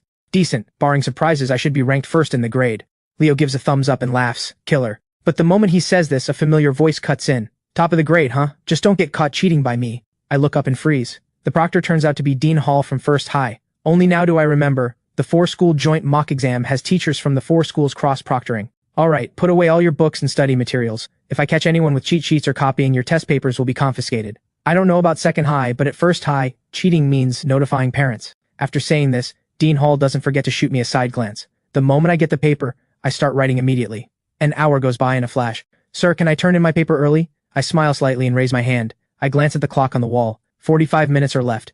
No need to keep sitting here. Dean Hall, the second high proctor today, smiles. Way too early. Everyone remember you can't turn in papers in the last 30 minutes of the Gaokao, but in the end I time it perfectly to turn in my paper exactly 30 minutes before the cutoff. Dean Hall collects my paper and pulls me aside. He frowns. That novel on the first high form, you wrote it? I never heard you had this kind of talent. Why didn't you show it before? I smile slightly. Dean, I heard the Board of Education leaders praised me. Remember to tell the leaders I'm at second high now. Dean Hall's face darkens. A few compliments and you're getting cocky? Let me tell you, the Gaokao is what matters. All day you waste time on useless stuff. Total waste of time. I respond slowly. Right. You're absolutely right, Dean. If there's nothing else, I'll head off. Maybe I'll go write a couple chapters. Perhaps the Board of Education leaders are waiting for an update. Dean Hall is fuming. This kid really knows how to rub salt in the wound. After I leave, he immediately pulls out his phone and sends a message to Mr. Sullivan. Your student is going to be the death of me, writing some lousy novel and acting like he's some big deal. Handle it now. Mr. Sullivan replies, Dean, I've been thinking. Since he won't take it down on his own, let's hold a creative writing contest at school. With so many students at first high, surely at least one can outdo him. Once someone writes better than him, the problem solves itself. Dean Hall's eyes light up. That's actually a great idea. I'll suggest it to the principal. First high moves fast. After the Chinese exam, every homeroom teacher has already sent out the notice. Submissions are accepted in novel form, with gold, silver, and bronze prizes to be awarded by the principal himself. Outstanding works will be added to the school library collection. Since the contest covers years 1 and 2 as well, quite a few students respond enthusiastically, posting their creations on the school forum. Several students start writing novels right away. I heard First High is holding some kind of writing contest. Sophie Jenkins freezes mid-bite and instinctively glances at me sitting next to Mia. I heard about it too, ha, this is hilarious. We chat about the exam for a while. You can prepare ahead for essays on environmental governance. I feel like it's very likely to be a topic, since the news has been talking about environmental governance a lot, and recycling and that kind of thing. Sophie can't help but praise me. Wow, you're amazing, no wonder you're a top student. Can all First High students predict exam topics like this? Mia pulls out her phone while eating. I laugh, amused. My predictions are usually accurate. Can't speak for others. By the way, Miss Bell, you promised to treat me to a movie tomorrow, don't bail on me. In the afternoon we have the Science Combined section and English. As the bell rings, the proctor starts collecting papers. Everyone stands up and stretches. After sitting all day, everyone is exhausted. Back in class, Sophie looks at me like she's looking at an idol. The few girls beside her all shout, "He's back!" Ethan Walker, the English essay actually was about environmental stuff. You really predicted it. I press my lips and smile. Just got lucky, that's all. Mia walks back into the classroom and happily tells Sophie how easily she wrote her English essay. Right then, the English teacher, who is also our homeroom teacher, walks back in. Ms. Lambert smiles from the podium. I won't hand out English papers this weekend. Also, an announcement. Not sure if you've heard, but First High is launching a creative writing contest. Many students deliberately turn around to glance at me in the back. Our school is not doing this kind of creative writing contest. We're doing something else. With just over 100 days left until the Gaokao, our school is setting up study groups, 4 students per group. We'll try to select 4 students who excel in different subjects, so everyone can help one another and teach what they're best at. Right then, I raise my hand. Ms. Lambert, I actually have an idea. The study group concept is being implemented at many schools, but the results are disappointing. I suggest we modify the 4-person group, make it flexible in size, and have students teach. If you find a session helpful, you listen. This way, everyone can play to their strengths and reinforce their own knowledge while teaching others. Students with weak areas can also choose more outstanding peer teachers instead of being limited to those in their own group. The moment I say this, many classmates nod. No wonder he's a top student. Hits the nail on the head. Friday's dismissal is filled with laughter. Clearly the arrival of the weekend has everyone in a great mood. But what comes next surprises me. The little rich girl Mia actually takes the bus home. No wonder classmates were dumbfounded after graduation. No one knew her family was that wealthy. In the blink of an eye, it's Saturday morning. I've arranged to meet Mia at Wanda Plaza at 2 in the afternoon. For this date, I prepare thoroughly. I buy 2 cups of milk tea and a delicate little bracelet as a gift. After a while, I spot a familiar figure approaching from a distance. The little rich girl wears a white dress holding a small white handbag. At 1.63 meters, wearing little heels, she has a very elegant look overall. Even with no makeup, not knowing how to apply it yet, and still wearing her glasses, you can already tell she's a beauty in the making. This is the first time I see her out of uniform. The little rich girl asks shyly, "Does it look good?" She nervously fidgets with her fingers. I burst out laughing. "It looks great.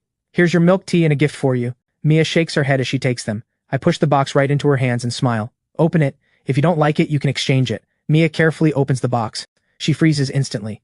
I smile and continue. "How is it? Let me help you put it on." Mia stands there blankly, and before she can react, the bracelet is already on her wrist. I take her hand and lead her into the mall. Clearly it's her first time holding hands with a boy. She tries shyly to pull away, but in the end she just lowers her head and obediently follows behind me, letting herself be led. We make our way up to the 4th floor of the mall. Since it's the weekend, the cinema is pretty crowded. Wait here for a moment. I'll go get the tickets. "Oh, do you want some popcorn?" The moment I ask, I realize the question is pointless, because Mia Bell is already staring straight at the popcorn of the kid next to her, drooling. But right at this moment, a familiar voice rings out. Ethan Walker! Kevin Park shouts excitedly. What are you doing here too? I turn around and find Kevin Park and two first-high classmates standing right behind me in line. We chat for a bit, then I carry the popcorn and orange juice back to Mia Bell and smile. Let's go, time to scan tickets. The moment Mia notices my first-high classmates, she freezes in panic. She buries her head shyly, terrified of being seen. Watching her adorably clueless reaction, I almost crack up. Honestly, even though Mia doesn't know how to do makeup, her bare face looks pretty good too. She's just unpopular in class because of her shy personality. Kevin Park and his friends start teasing the moment they see us. Tony Wong even sneaks a photo and posts it in their class group chat. The chat instantly explodes. Ethan Walker is such a player. Wasn't he supposed to like Jessica Lange? And now he's out with another girl watching a movie. Someone tags Jessica Lange in the chat. He used to like you. Why did he change his mind after transferring? Jessica Lange stays silent. She bites her lip and forwards the photo to Luna Knight. Oh my god, where did you take this? A guy in our class spotted them at the cinema. Honestly, that girl is the kind everyone makes fun of in our class. I can't believe Ethan Walker actually likes her. Luna then proceeds to tell Jessica everything about Mia and me. Meanwhile, Mia and I sit in a corner of the theater. I lean close and whisper in her ear. Is this your first time watching a movie with a boy? Mia nods blankly. Then she munches on the popcorn. It tastes really good. Her cluelessness genuinely cracks me up. Why never before? Did no one ask you out? Or did your family not allow it? Mia hesitates, then mouths the answer silently. Not allowed. So you snuck out today? Mia nods rapidly like a baby bird pecking grain. She even makes a deliberate shush gesture. So you have to go home for dinner tonight? Mia is stunned. She nods like it's obvious. Suddenly she tenses up and makes a defensive gesture, both hands covering her chest, staring at me warily. I almost die laughing. I meant, are you eating out first or going straight home for dinner? I'm not asking if you're going home tonight. Only now does Mia realize she misunderstood. Her ears turn pink with embarrassment. She lets out a quiet, oh. This little rich girl really is too cute. But it's a good thing. At least she knows how to protect herself so she won't be tricked easily by guys. The movie ends at 5:30. After parting ways with Mia, I don't head home right away. Instead, I send Kevin a message and arrange to grab dinner nearby. I smile. Honestly, I called you because I need a favor. Your cousin still works as a manager at the internet cafe, right? Kevin pauses. Huh? You need backup again? Who did you piss off this time? I shake my head and smile. No fights. I want to hire people to buy stuff from my online store so I can boost my sales numbers. I explain the commissions and how it works. The weekend flashes by. Kevin moves fast. He brings in over 30 people right off the bat. I'm busy from 3 in the afternoon until 7 at night, exhausted to the point of dizziness. Just as I'm about to take a break, the class group chat suddenly explodes. It's a message from Ms. Lambert. Class Jason Pierce's grandmother has been hospitalized for a brain hemorrhage and his father was in a car accident last week. The family is in a tough situation. I hope everyone can lend a helping hand to Jason Pierce. Next week I'll go with the class president to visit his grandmother at the hospital. I pause for a moment, then a thought strikes me. Better to teach a man to fish than to give him one. A donation won't add up to much, but if he helps me with work he can actually earn some money. So I get Jason's phone number from the homeroom teacher and call him to learn about his family situation and explain how to make money on the side. After hearing me out, Jason is completely won over. He wants to start the business with me right away. The next morning is all about reviewing the 4 school joint mock exam papers. After lunch, someone suddenly taps my shoulder. I look up and find Mr. Ross, the Chinese teacher, standing at the classroom door. He smiles. The 4 school joint mock exam results are out. You really pulled it off. Second High has only 2 perfect score essays in total and one of them is yours. Plus you ranked 4th in Chinese. My eyes light up. Not bad. But what do I do if I didn't get the school top spot? After all, I bragged earlier about telling the teacher to leave me alone in class. Mr. Ross then gives me a half smile. We'll see when the full results come out. By the way, that novel of yours, you're sure you wrote it yourself? No plagiarism? I nod. Mr. Ross smiles. No worries, just confirming. Tomorrow the Board of Education leaders are coming to inspect. First High started that creative writing contest, right? Our school isn't doing one, but we're planning to launch a literature club for the Year 2 students to develop reading and writing skills. The principal wants you to attend an open class as a student model and role model. Share your writing experience, how you got into writing, that kind of thing. The leaders may also come to observe. So if you have time tomorrow, prepare your novel's plot. Pick out some passages so your speech has some weight to it. Back in the classroom, Sophie. Jenkins looks up curiously. What did the teacher want? I smile slightly. Nothing much, just told me I ranked 4th in Chinese in the grade. Instantly the surrounding classmates crowd around in excitement. I tell them our school has only 2 perfect score essays in total, and I have one. Everyone looks at me with envy. Hey Ethan Walker, have you seen the school's creative writing contest from this past week? It's hilarious. They set up a popularity ranking with votes, and you'll never guess who's number 1. Greg Yates can barely contain his laughter. It's you. More precisely, your novel. The vote count completely crushes 2nd place. Number 2 through 10 combined still can't beat your votes. Meanwhile, in the office, Vice Principal Grant from First High is huffing in fury. He yells at Mr. Sullivan over the phone. Go look at what's happening online right now. All the others combined can't even match his vote count alone. This is absolutely ridiculous. Mr. Sullivan opens the page online and takes a look. He's stunned, speechless. The next 9 rankings combined cannot beat the first place's vote count. Mr. Sullivan stammers nervously. No, VP Grant, listen to me. This ranking is definitely inaccurate. It's meaningless. Ethan Walker already dropped out. He doesn't qualify under our contest rules at all, so this is not worth referencing. Vice Principal Grant laughs sarcastically. Sullivan, oh Sullivan, are you really this dense or just pretending? Does that matter? Look at how this looks right now. Immediately, right now, I want to see a novel that can match Ethan Walker's and knock him off the top spot. Mr. Sullivan takes a deep breath. Suddenly, an idea strikes him. Wait, VP Grant, I just had an idea. What if we get a teacher to write one and snatch the top spot away? What do you think? Vice Principal Grant hesitates, then asks back. You want a teacher to write it? Mr. Sullivan smiles. Ms. Liu has published a book before. She can definitely handle. Vice Principal Grant shakes his head. No way, that's just cheating. A teacher beating a student doesn't sit right, Mr. Sullivan laughs. Of course not Ms. Liu writing it directly. She'll mentor a student one-on-one.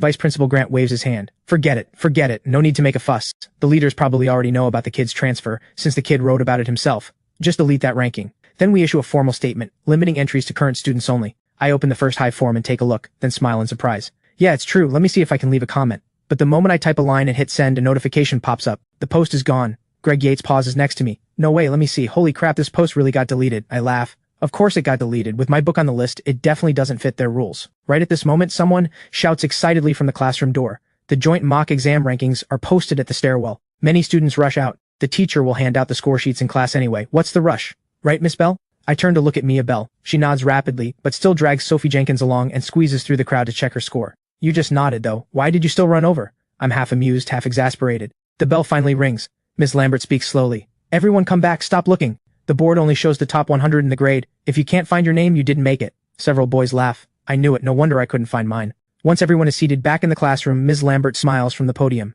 Whoever I call, come up and get your score sheet. Ethan Walker, 136 points, first in class, third in grade. Luna Knight, 136 points, tied for first in class, tied for third in grade. No wonder he's a first high top student, ranks first the moment he arrives. Everyone looks at me with envy. These are your English score sheets. The teachers for each subject will bring scores during class. But as your homeroom teacher, I have a surprise for you. The grade-wide top score in Chinese is in our class. The class erupts in excitement. Sophie Jenkins turns back to look at me. I wave my hand. Not me, I'm fourth. But the next second, Ms. Lambert smiles. It's you, Ethan Walker. Instantly, every student turns to look at me. Didn't he just say he was fourth? A few classmates overheard what I said earlier. Ms. Lambert looks puzzled. Who said he was fourth in the grade? A classmate laughs. The Chinese teacher came by earlier, seems like he said fourth. Ms. Lambert immediately corrects, he is the grade's number 1. Thunderous applause breaks out. Even Mia Bell looks at me with admiration. I rub my nose and smile. Just lucky. I can't exactly say this is my second time taking it, right? Ms. Lambert smiles. Alright, when the Chinese teacher comes in next class, he'll go over Ethan Walker's perfect score essay with you. Meanwhile, in a first high classroom, the Chinese teacher is handing out test papers.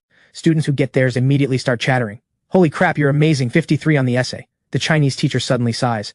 I really don't know what to say about this exam. I gave you the essay topic in advance, and yet, a bunch of you are still getting 45 or 48 on the essay. The teacher suddenly turns to Kevin Park. How did you do? Kevin lowers his head awkwardly. Sir, not so well. Teach. What a waste. You used to sit with Ethan Walker. Kevin defends himself. Ethan Walker isn't great at Chinese either. Ms. Liu, the Chinese teacher, replies calmly.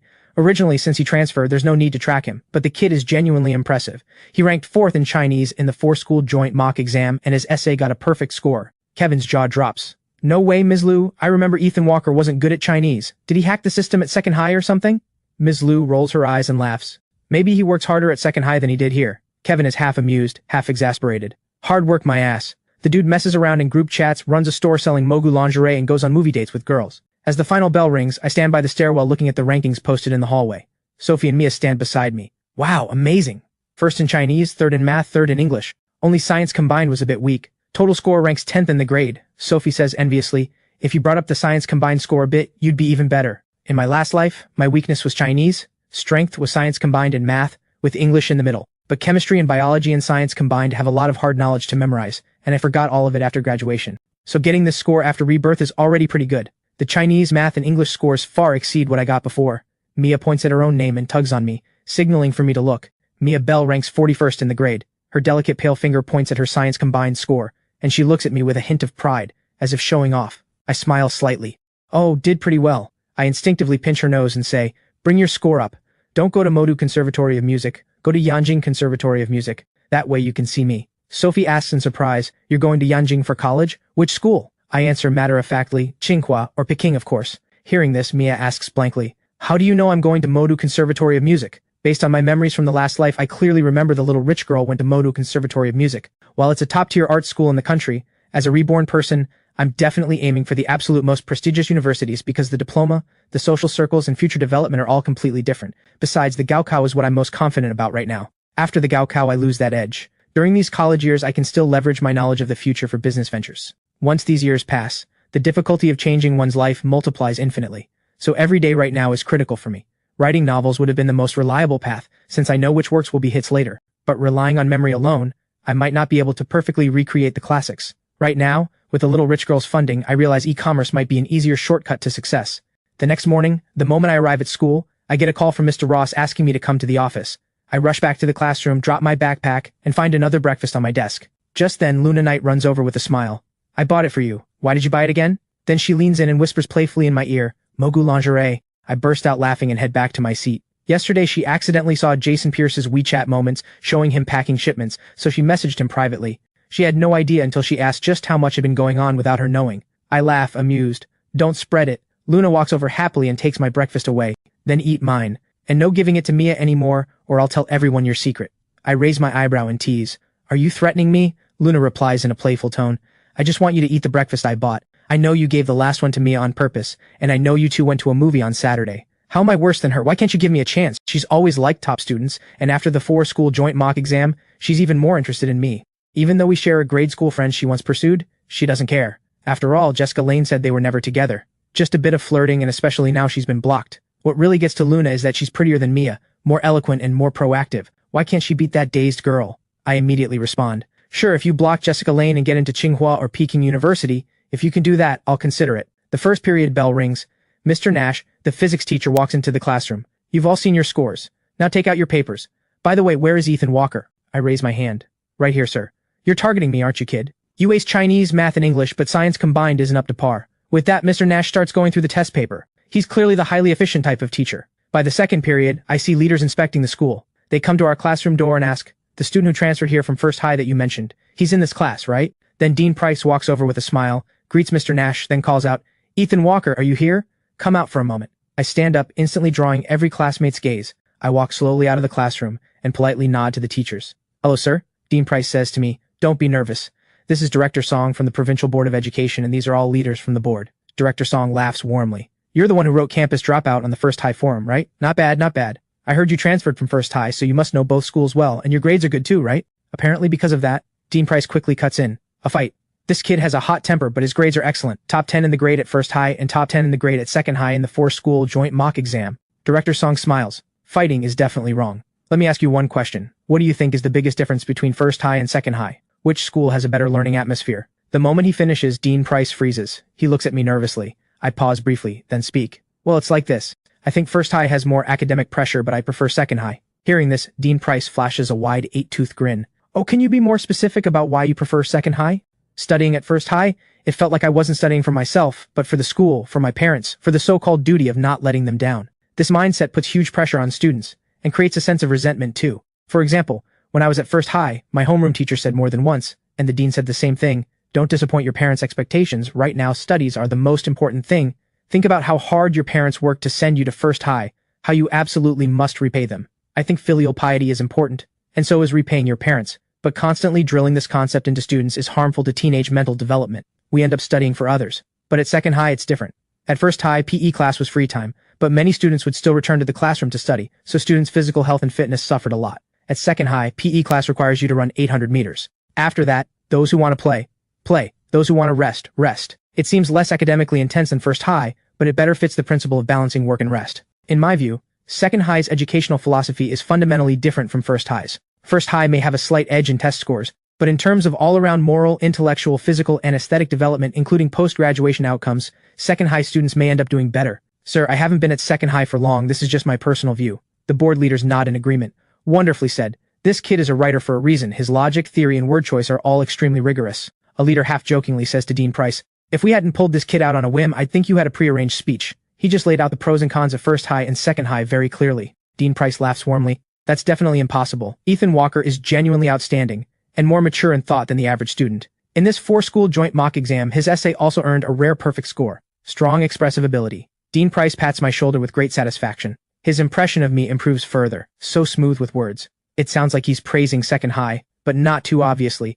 and ending with "I haven't been here long" makes it feel humble to the leaders, not like one-sided flattery. Another board leader pushes up his glasses and laughs heartily. Oh right, there's one more thing. The province is selecting a school as the provincial key demonstration school. The evaluation covers learning environment, college admission rate, faculty quality, and other school conditions. Right now, First High fits the criteria better. If you were voting, which school would you vote for? I deliberately scratch my head, pretending to struggle. Sir, I'll be honest. Whichever school I'm at, I hope that one wins. So I'd vote for Second High. Several leaders laugh heartily. Haha, fair enough. Everyone wants their alma mater to win. Right then, I summon my courage. Sir, can I take a photo with you all? It's like this. I'm a bit vain. I want to brag to others that the leaders chatted with me. The board leaders are completely cracked up by this. This kid is too funny. We aren't celebrities. What's there to brag about? I explain innocently, but I think being a board of education leader is incredibly impressive. The leaders find him quite endearing. Plus he's praised them like they're celebrities. A photo to brag about? They laugh. Fine, we'll take one. By the way, kid, your novel is well written too. Keep at it. Aim to become a great writer one day. I immediately take a couple of photos with them and post them to my own WeChat moments. So great, the board of education leaders praised me, and even asked me which is better, First High or Second High. In the afternoon, Jason Pierce, who had been on leave, returns to class. Many of his friends crowd around to check on him. Jason explains briefly, then slumps onto his desk. Right then, Leo Carter whispers next to him. While you were gone, Ethan Walker was a total badass. He recounts everything that happened during Jason's absence, even the part about Luna buying me breakfast. I suddenly grab an unopened bottle of milk and toss it over with a smile. Just bought it. How's it going? Jason catches the milk, then drags me out of the classroom and deliberately walks to the far end of the hallway for a private chat. The surrounding classmates are stunned. Wait, when did those two get so close? Sophie can't help but ask Mia gossipy questions. Weren't those two supposed to fight? How are they suddenly chatting like friends? Mia just shakes her head blankly. Even Luna is stunned. Those two are actually laughing together. The results are really good now, lots of real customers coming in. I calculated yesterday we sold 36 orders. After chatting about the current state of the store, I pat his shoulder playfully. Oh, by the way, you should hurry up and ask Luna out, otherwise she keeps bothering me. Jason lowers his head and laughs awkwardly. It's not that I don't want to. You've seen it, I've tried every approach, and it feels like she still prefers guys like you who are smart and have great grades. I smile slightly. Bring up your scores so you outperform her, and maybe she'll start chasing you instead. Jason can't even imagine Luna chasing him. Trust me, Luna isn't that hard to win over. The point isn't chasing, the point is becoming strong enough that she looks up to you. During lunch, I open WeChat moments and immediately laugh. Especially the photo with the board leaders, which is flooded with likes. Killer, the board of education leaders even asked you which school is better. No wonder you're still stealing the spotlight at Second High. Even Kevin sends a separate message. Just saw your moments while eating. I suspect you did this on purpose, so I screenshot it and reposted on my own moments.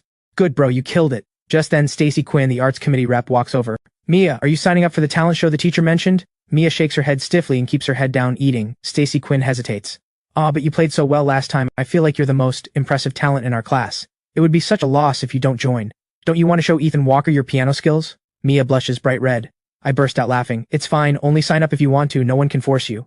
Stacy Quinn deliberately whispers something into Mia's ear, then Mia bites her lip and softly says, Okay, I'll sign up. Stacy claps with joy. Ha ha ha, amazing. What about you, Ethan Walker? Mia's signing up. This is your last year of high school. If you have talent, don't hide it. I get it now, this arts committee rep is good at sweet talking. And whatever she whispered to the little rich girl, she actually managed to persuade her. I respond, we'll see. If the class really has no sign-ups, I can step up. Stacy Quinn smiles happily. Then I don't care. I'm counting it as you signed up. What's your talent? The corners of my mouth lift. I deliberately glance at Mia and notice she looks curious and expectant. Only then do I answer, magic tricks. Meanwhile, in the First High cafeteria, several teachers are having lunch. Mr. Sullivan, remember Ethan Walker from your class? I heard he's making a name for himself at Second High. Even the board of education leaders took photos with him. Does he have connections at home or something?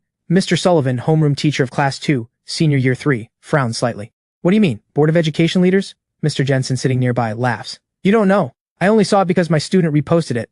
Mr. Sullivan then sees my WeChat moments post. He's stunned, speechless. I really had no idea. He never heard the kid had this kind of connection. His heart sinks immediately. This isn't going to blow up, is it? He hurriedly finishes eating and asks anxiously, Mr. Jensen, can you forward me this photo? The moment Mr. Sullivan rushes out of the cafeteria, the remaining teachers can't help but gossip and dish. I heard this Ethan Walker dropped out after fighting with him. If the kid really has connections, his senior teacher application might be in serious trouble. You guys don't know? Actually, the student who fought Ethan Walker is. Meanwhile, Mr. Sullivan arrives at the dean's office. Dean Hall frowns and examines the photo. They are indeed senior leaders, and the background looks like it's inside Second High. He then calls a friendly teacher at Second High to find out what happened. After hanging up, Dean Hall has a complicated expression. The leaders know the student transferred from First High, and they deliberately pulled him out of class to ask about the differences between the two schools. The kid said whichever school he attends, he hopes that school wins the demonstration school title. Mr. Sullivan finally breathes a sigh of relief and returns to his office. But right then, the dean's office phone rings. After taking the call, Dean Hall is completely shaken. The principal personally called to order that all senior year 3 classes must hold PE class, and during class students aren't allowed to return to the classroom. They have to stay outside for exercise. What really chills him is that a Board of Education leader tipped them off, saying second high does this better than first high. Dean Hall is genuinely scared. He never imagined one student could nearly cause this much trouble. If this really affected first high's chances at the demonstration school title, the consequences would be devastating. Then an idea strikes Dean Hall. He pulls up my parents' phone number and calls. Hello, are you Ethan Walker's parent? I'm the dean from First High, we met once before. Your child's file is still at our school. I'd like to visit and check in on how he's doing after the transfer. Could you send me your address and I'll bring it to your home? I'm mainly worried his grades may have suffered from the transfer, so I'd like to chat about his situation. Even though he dropped out, he's still a former First High student. I'll visit your home this weekend. I just got home from school when I overhear this. I smile slightly. Dad, you really think this kind of thing happens in real life? I find it strange too, but he emphasized several times that he'd bring it himself, saying since you came from First High, he wants to understand how you're doing at Second High. I pull out my phone while eating and hand it to Dad. Mr. Walker glances at his son's WeChat moments in surprise. You took a photo with Board of Education leaders? Could it be that the First High Dean wants to see you because of this? I nod in confirmation. After dinner, I head back to my room, which is the perfect time to post a new chapter of my novel. The next morning at school, I catch some major gossip. Apparently someone took the Zhongda joint entrance exam and got into Zhongda University without needing the Gaokao. I muttered to myself. Better to just study hard and take the Gaokao. Back in the classroom, the moment I sit down, I hear Leo Carter announce excitedly. Great news, everyone! Yours truly is going to Zhongda University. The crowd surrounds him. Don't tell me you took the joint entrance exam? Leo smiles smugly. How did you know? My dad just messaged me, haha, the Gaokao is just a formality now. Many gasp in amazement. Wait, how did you pass? Leo replies with a grin. That's a secret I can't share. I burst out laughing and crook my finger at Leo. He proudly takes Sophie Jenkins' seat. What's up, top student, jealous? Maybe we'll end up at the same school. I haven't decided on a major yet. I lean in and whisper, if you're lucky, there's still time. Leo looks shocked. What the hell? You mean I got scammed? How is that possible? We took the exam in the Zhongda campus's digital classroom, organized by the school itself. How could it be fake? I sigh and shake my head, then look up the Zhongda admissions office number. Here, look at this number. Leo says smugly, my dad already called. The corners of my mouth lift. I smirk. Your dad called the number from a flyer they were handing out. Of course it'll check out fine. You need to look up Zhongda's official website online, but it's still early. No one may answer yet. Wait until 9 o'clock and call again. Meanwhile, in Class 2, Senior Year 3 at First High, Jessica Lane cheers excitedly while holding a Zhongda admissions list. Out of 201 students, the school admitted 21, and she's one of them. She even invites everyone to her place for a feast and party. However, Kevin Park is a bit shocked. How could Jessica possibly pass the Zhongda joint entrance exam? Something feels off, so he immediately messages me. I reply calmly, haha, what a coincidence. A classmate of mine also got admitted, but he's already crying right now. Kevin reads the message and looks up. The classmates are already crowding around Jessica congratulating her. Kevin can't help but speak up with a hesitant laugh. This might come off harsh, but is there any chance this is fake? The room freezes. Jessica frowns. Kevin, what are you implying? Kevin shakes his head. I mean, is it possible Zhongda doesn't even have a joint entrance exam? Jessica scoffs. How could that be? We took the exam at Zhongda's campus, everyone paid the fees, and we had to take a registration exam first. Only those who passed the registration exam could take the joint entrance exam, and the joint exam was very strict. Didn't you hear what I said earlier? Less than 1 in 10 got admitted. Jessica's good friend chimes in with a laugh. Right, how could it be fake? You're just jealous. Let me tell you, Kevin, you'll never get into Zhongda in your life. Kevin originally didn't want to be too harsh, but Cindy Lloyd's comment crosses a line. He says directly, I just asked Ethan Walker and he said the Zhongda joint entrance exam is fake. The room goes blank. The next moment, Cindy grits her teeth. Who does Ethan Walker think he is? He's definitely jealous too. Jealous of our Jessica. I always thought he wasn't a good person. He started the fight, got disciplined, and dragged Jessica down with him. Just then a classmate suggests, why don't we just call Zhongda's admissions office? If she's really admitted, they should be able to confirm. Jessica quickly finds a photo on her phone. The bottom right corner shows the Zhongda admissions office number. Hello, is this the Zhongda admissions office? The whole class listens nervously. This is the Zhongda admissions office. How can I help you? Cindy quickly speaks up. I want to ask, did your school hold a joint entrance exam, an early exam where you can be admitted without taking the Gaokao? The voice on the line politely smiles. Oh yes, there is such a thing, but spots are limited, and it's already over now. The room erupts. Cindy and Jessica don't forget to mock Kevin.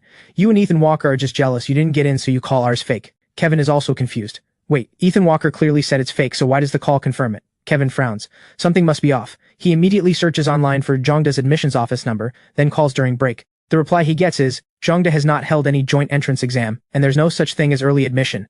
The fees you paid, you've definitely been scammed. Report it to the police immediately. Our school leaders have already started investigating. Kevin laughs. The number they called must be fake. He returns to the classroom. Mr. Sullivan happens to be at the podium going over problems.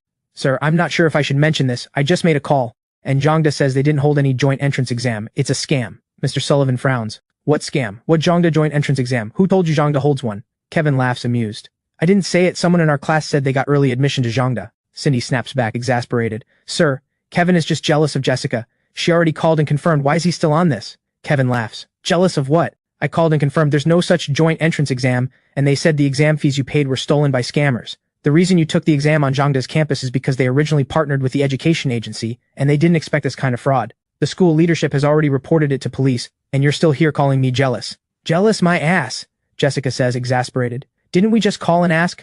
Why are you being so annoying? Did Ethan Walker say something to you again? Mr. Sullivan was a bit dazed before, but the moment he hears the name Ethan Walker, he snaps awake. What? This involves Ethan Walker? What's going on? Kevin then explains the whole situation. Mr. Sullivan frowns. There's definitely a problem because as far as I know, Zhangda doesn't hold any joint entrance exam. If it did, I'd definitely have told you all. Jessica feels totally wronged. Sir, we just called the Zhangda admissions office and they said it was real. I can't believe she trusts whatever Ethan Walker says. Cindy adds angrily. Right, if Ethan Walker told you to eat dirt, would you eat dirt? Kevin sneers. None of your damn business. I tried to give a heads up out of kindness and got cursed at. He turns around and kicks the door open, walking out. Seeing this, Mr. Sullivan shouts loudly. What's with all this shouting? I'll make a call to check. Then Mr. Sullivan pulls out his phone and inquires about the Zhangda joint entrance exam. After hanging up, Mr. Sullivan has a complicated expression. Jessica, come out. I just asked, and there really is a Zhangda joint entrance exam thing. Jessica laughs happily.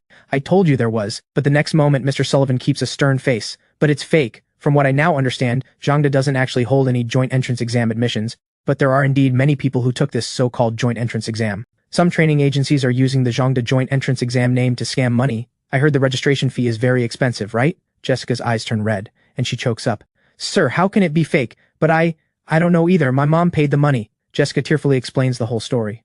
Mr. Sullivan is half amused, half exasperated. There's no such thing as a free lunch in this world. Meanwhile, at Second High, the police have already arrived. Leo Carter explains everything in detail. Ms. Lambert also gathers victims from other classes and has the parents go to the police station together to claim their rights. Leo finally returns to the classroom dejected, unable to even face his classmates. He just talked a big game, and it turned out to be fake. Sophie Jenkins and a few girls huddled together gossiping. I heard someone at First High also found out it was fake. They didn't believe it at first, and there was a fight in class. I pull out my phone and see a message from Kevin. Damn, this feels good. Watching Jessica cry her way out of the office is so satisfying. You have no idea, Jessica and Cindy just pissed me off so much earlier, I might as well drop out. Ha ha ha ha, Second High welcomes you. Honestly, if I could be in the same class as you at Second High, I'd really consider it. It's so boring here. I then tell Kevin about the dean coming to my house on Saturday to deliver my file, and invite a few close friends over for a small gathering on Saturday. Kevin instantly explodes. Didn't the dean fight with you? Plus you beat up his son, and he's still personally delivering your file? In the afternoon, Mr. Ross comes to the classroom. Ethan Walker, everything's ready. Head to the digital reading room shortly, second floor, room 302. Don't be late. A crowd gathers curiously. Why is the teacher calling you to the digital reading room? I explain slowly that the school is holding some kind of open class and invited me as a student guest to share my creative journey. Honestly, at first I thought it was just an open class, nothing major, just bluff my way through. But once I actually arrive at room 302 on the second floor, I realize the place is packed. All year 1 and year 2 juniors. Mr. Ross smiles next to me. You're here. The Board of Education leaders and our school leaders will all come to observe. The open class will be filmed and recorded. Don't be nervous, just follow my lead. A few minutes later, the bell rings. Mr. Ross stands at the podium with a microphone and smiles. Today's open class is on how to make reading and writing your hobby. Many people say they don't like reading, don't like writing essays, right? Anyone here who says they love reading? Raise your hand and let me see. Standing in the guest position, I raise my hand and smile. Me, as long as it's not a textbook, I love reading anything. The whole room bursts into laughter, and the atmosphere lifts immediately. The board leaders whisper to each other, joking around. It's this kid again? This kid really is interesting. Mr. Ross smiles. All right, don't listen to his nonsense. He reads way more than any of you. To help us develop good reading habits and writing skills, our school is officially establishing the Literature Club. He then introduces the Literature Club. Joining the club lets everyone share their favorite books, novels, literary magazines, extracurricular readings, and more. You can find like-minded friends and improve your reading and writing while relaxing. Let me ask, how many of you have read Campus Dropout on the Second High Forum? Raise your hands. The juniors all raise their hands. Mr. Ross smiles. See, you do love reading, just not textbooks. He smiles slightly again. So who knows who wrote Campus Dropout? Discussion ripples through the room. He continues smoothly with a smile. Now please welcome our Literature Club's special guest, Ethan Walker, author of Campus Dropout. From Class 4, Senior Year 3, please come to the stage. Thunderous applause breaks out. The students below all stare wide-eyed at me on stage. The moment I step up, the whole room erupts. Hello everyone. I'm Ethan Walker from Class 4, Senior Year 3. I goof off, don't love studying, please don't follow my example. Look at the big screen. This is my 4-school joint mock exam score sheet. I put my score sheet right on the PPT, opening with my star student scores on full display. I stand on the stage and smile. Why do I show my scores first? Does any junior know the answer? Raise your hand. Soon a boy gathers courage and raises his hand. Senior, you want to tell us that you write novels not because you're wasting your potential, but because your grades are already great. And since your Chinese and math scores are both high, your novel has both good writing and strong logic. I laugh, amused. Wrong, completely wrong. The reason I show my scores first is just to show off, to tell you all that the person standing on this stage is your senior, whose scores are way ahead of yours. So tell me, am I a beast or what? The students below instantly erupt. Beast, absolute beast! Mr. Ross panics. He grabs the microphone and laughs. Hey, watch your language, especially you, Ethan Walker. What are you saying? The leaders are watching. The students laugh. The leaders shake their heads, half amused, half exasperated. The principal even proactively explains to the nearby leaders. I continue smiling. Okay, back to the main topic. Bragging aside, since I'm invited as the Literature Club's guest to share my creative journey and so-called insights, I have to give you all some real takeaways. Here's a mantra you can write down. It's just 3 lines. Do simple things repeatedly. Do repeated things persistently. Do persistent things joyfully. What does do simple things repeatedly mean? Why do I tell you to do simple things instead of tackling difficult ones? Anyone know? 2 girls raise their hands, but I shift gears with a smile. Stop raising hands, I'm not going to let you answer. The bragging, I have to do it myself. More laughter erupts. The students laugh. I narrow my eyes and smile. There's a saying, everyone has their gift, born with talent must have use. Everyone has their own strengths. Some excel at sports, some at painting, some at music, and some at bragging. So here's the question. In the field you're good at, doesn't the work seem simple? For example, scoring 140 in Chinese, is that hard? The juniors shout, hard! I cluck my tongue and laugh. What's simple for me is hard for you. What is this? This is talent. The students are completely entertained. Even the board leaders can't help laughing. They shake their heads and whisper to one another. This kid really has a way with words. I continue. Do simple things repeatedly. Doesn't mean every simple thing, but things that are challenging for others yet relatively simple for you. These are the things you should repeat. Don't think they're boring, dull, or unchallenging, because the moment you abandon these so-called simple things to chase difficult ones, you essentially abandon your innate talent and throw away your true strength. The leader's eyes light up. This perspective is genuinely interesting. As my speech continues, thunderous applause breaks out from the students. Even Mr. Ross can't help but nod. No wonder he's the perfect score literary star student. Even the Board of Education leaders and the principal in the back row laugh and applaud. Brilliantly said. Much better than what I heard at the past several schools from those teachers. After the open class, the leaders smile as they leave, repeatedly praising my talent. I instantly gain a lot of fans across the school.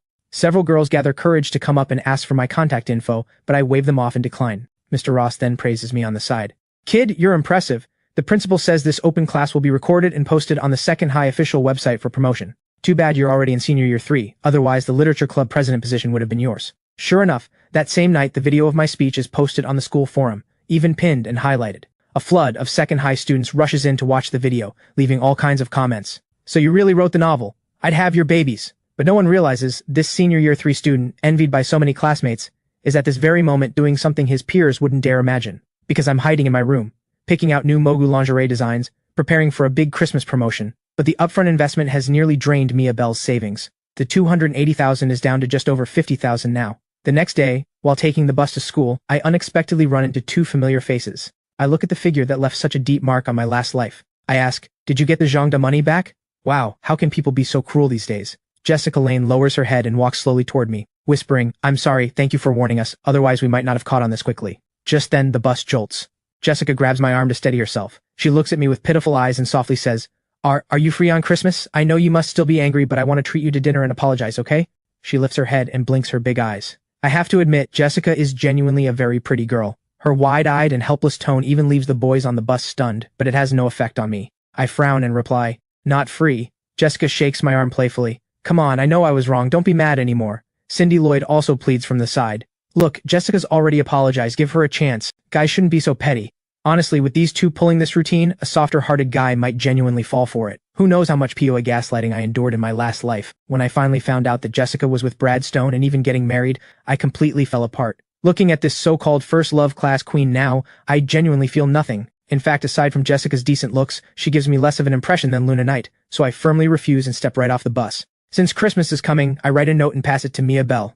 The note reads just one word. Mia stares at it and is instantly speechless. Just then, Jason Pierce suddenly cheers excitedly. Killer! The chatting classmates jump in surprise. Jason rushes over, pulls out his phone, logs into the store's seller backend, his eyes unable to hide his excitement. Look, the Christmas main product is selling like crazy. Tons of people are messaging about when stock arrives. I say slowly, this is just the beginning. Reply uniformly, say standard shipping arrives in 3 to 4 days, express delivery is next day, but they pay shipping. Jason grits his teeth. I'll take half a day off. With this many customers asking, my sister can't keep up. An idea strikes me. I have a plan. We head to the teacher's office and knock on the door. Ms. Lambert turns and sees Jason and me walking in. What is it? Fighting again?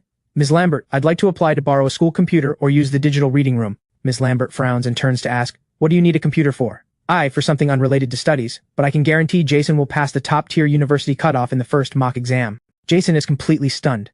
He nervously pulls me aside and whispers, top-tier cutoff? How? I can't do that. Watching this, Ms. Lambert laughs and immediately teases, look, even he doesn't believe you. And you expect me to? If you said you could pass the cutoff, fine, but how is Jason going to? His English is weak, his Chinese is behind too. Wait, everything he's weak in, you're strong in, right? You're going to tutor him. Ms. Lambert, not only will I tutor him, I'll make sure he passes the top-tier cutoff in the first mock exam. Ms. Lambert rolls her eyes at this kid and laughs teasingly. It's not your call to make, what if he doesn't make it? And what exactly do you want the computer for? Jason grits his teeth. Forget it, Ms. Lambert, I'll take half a day off, say there's a family matter.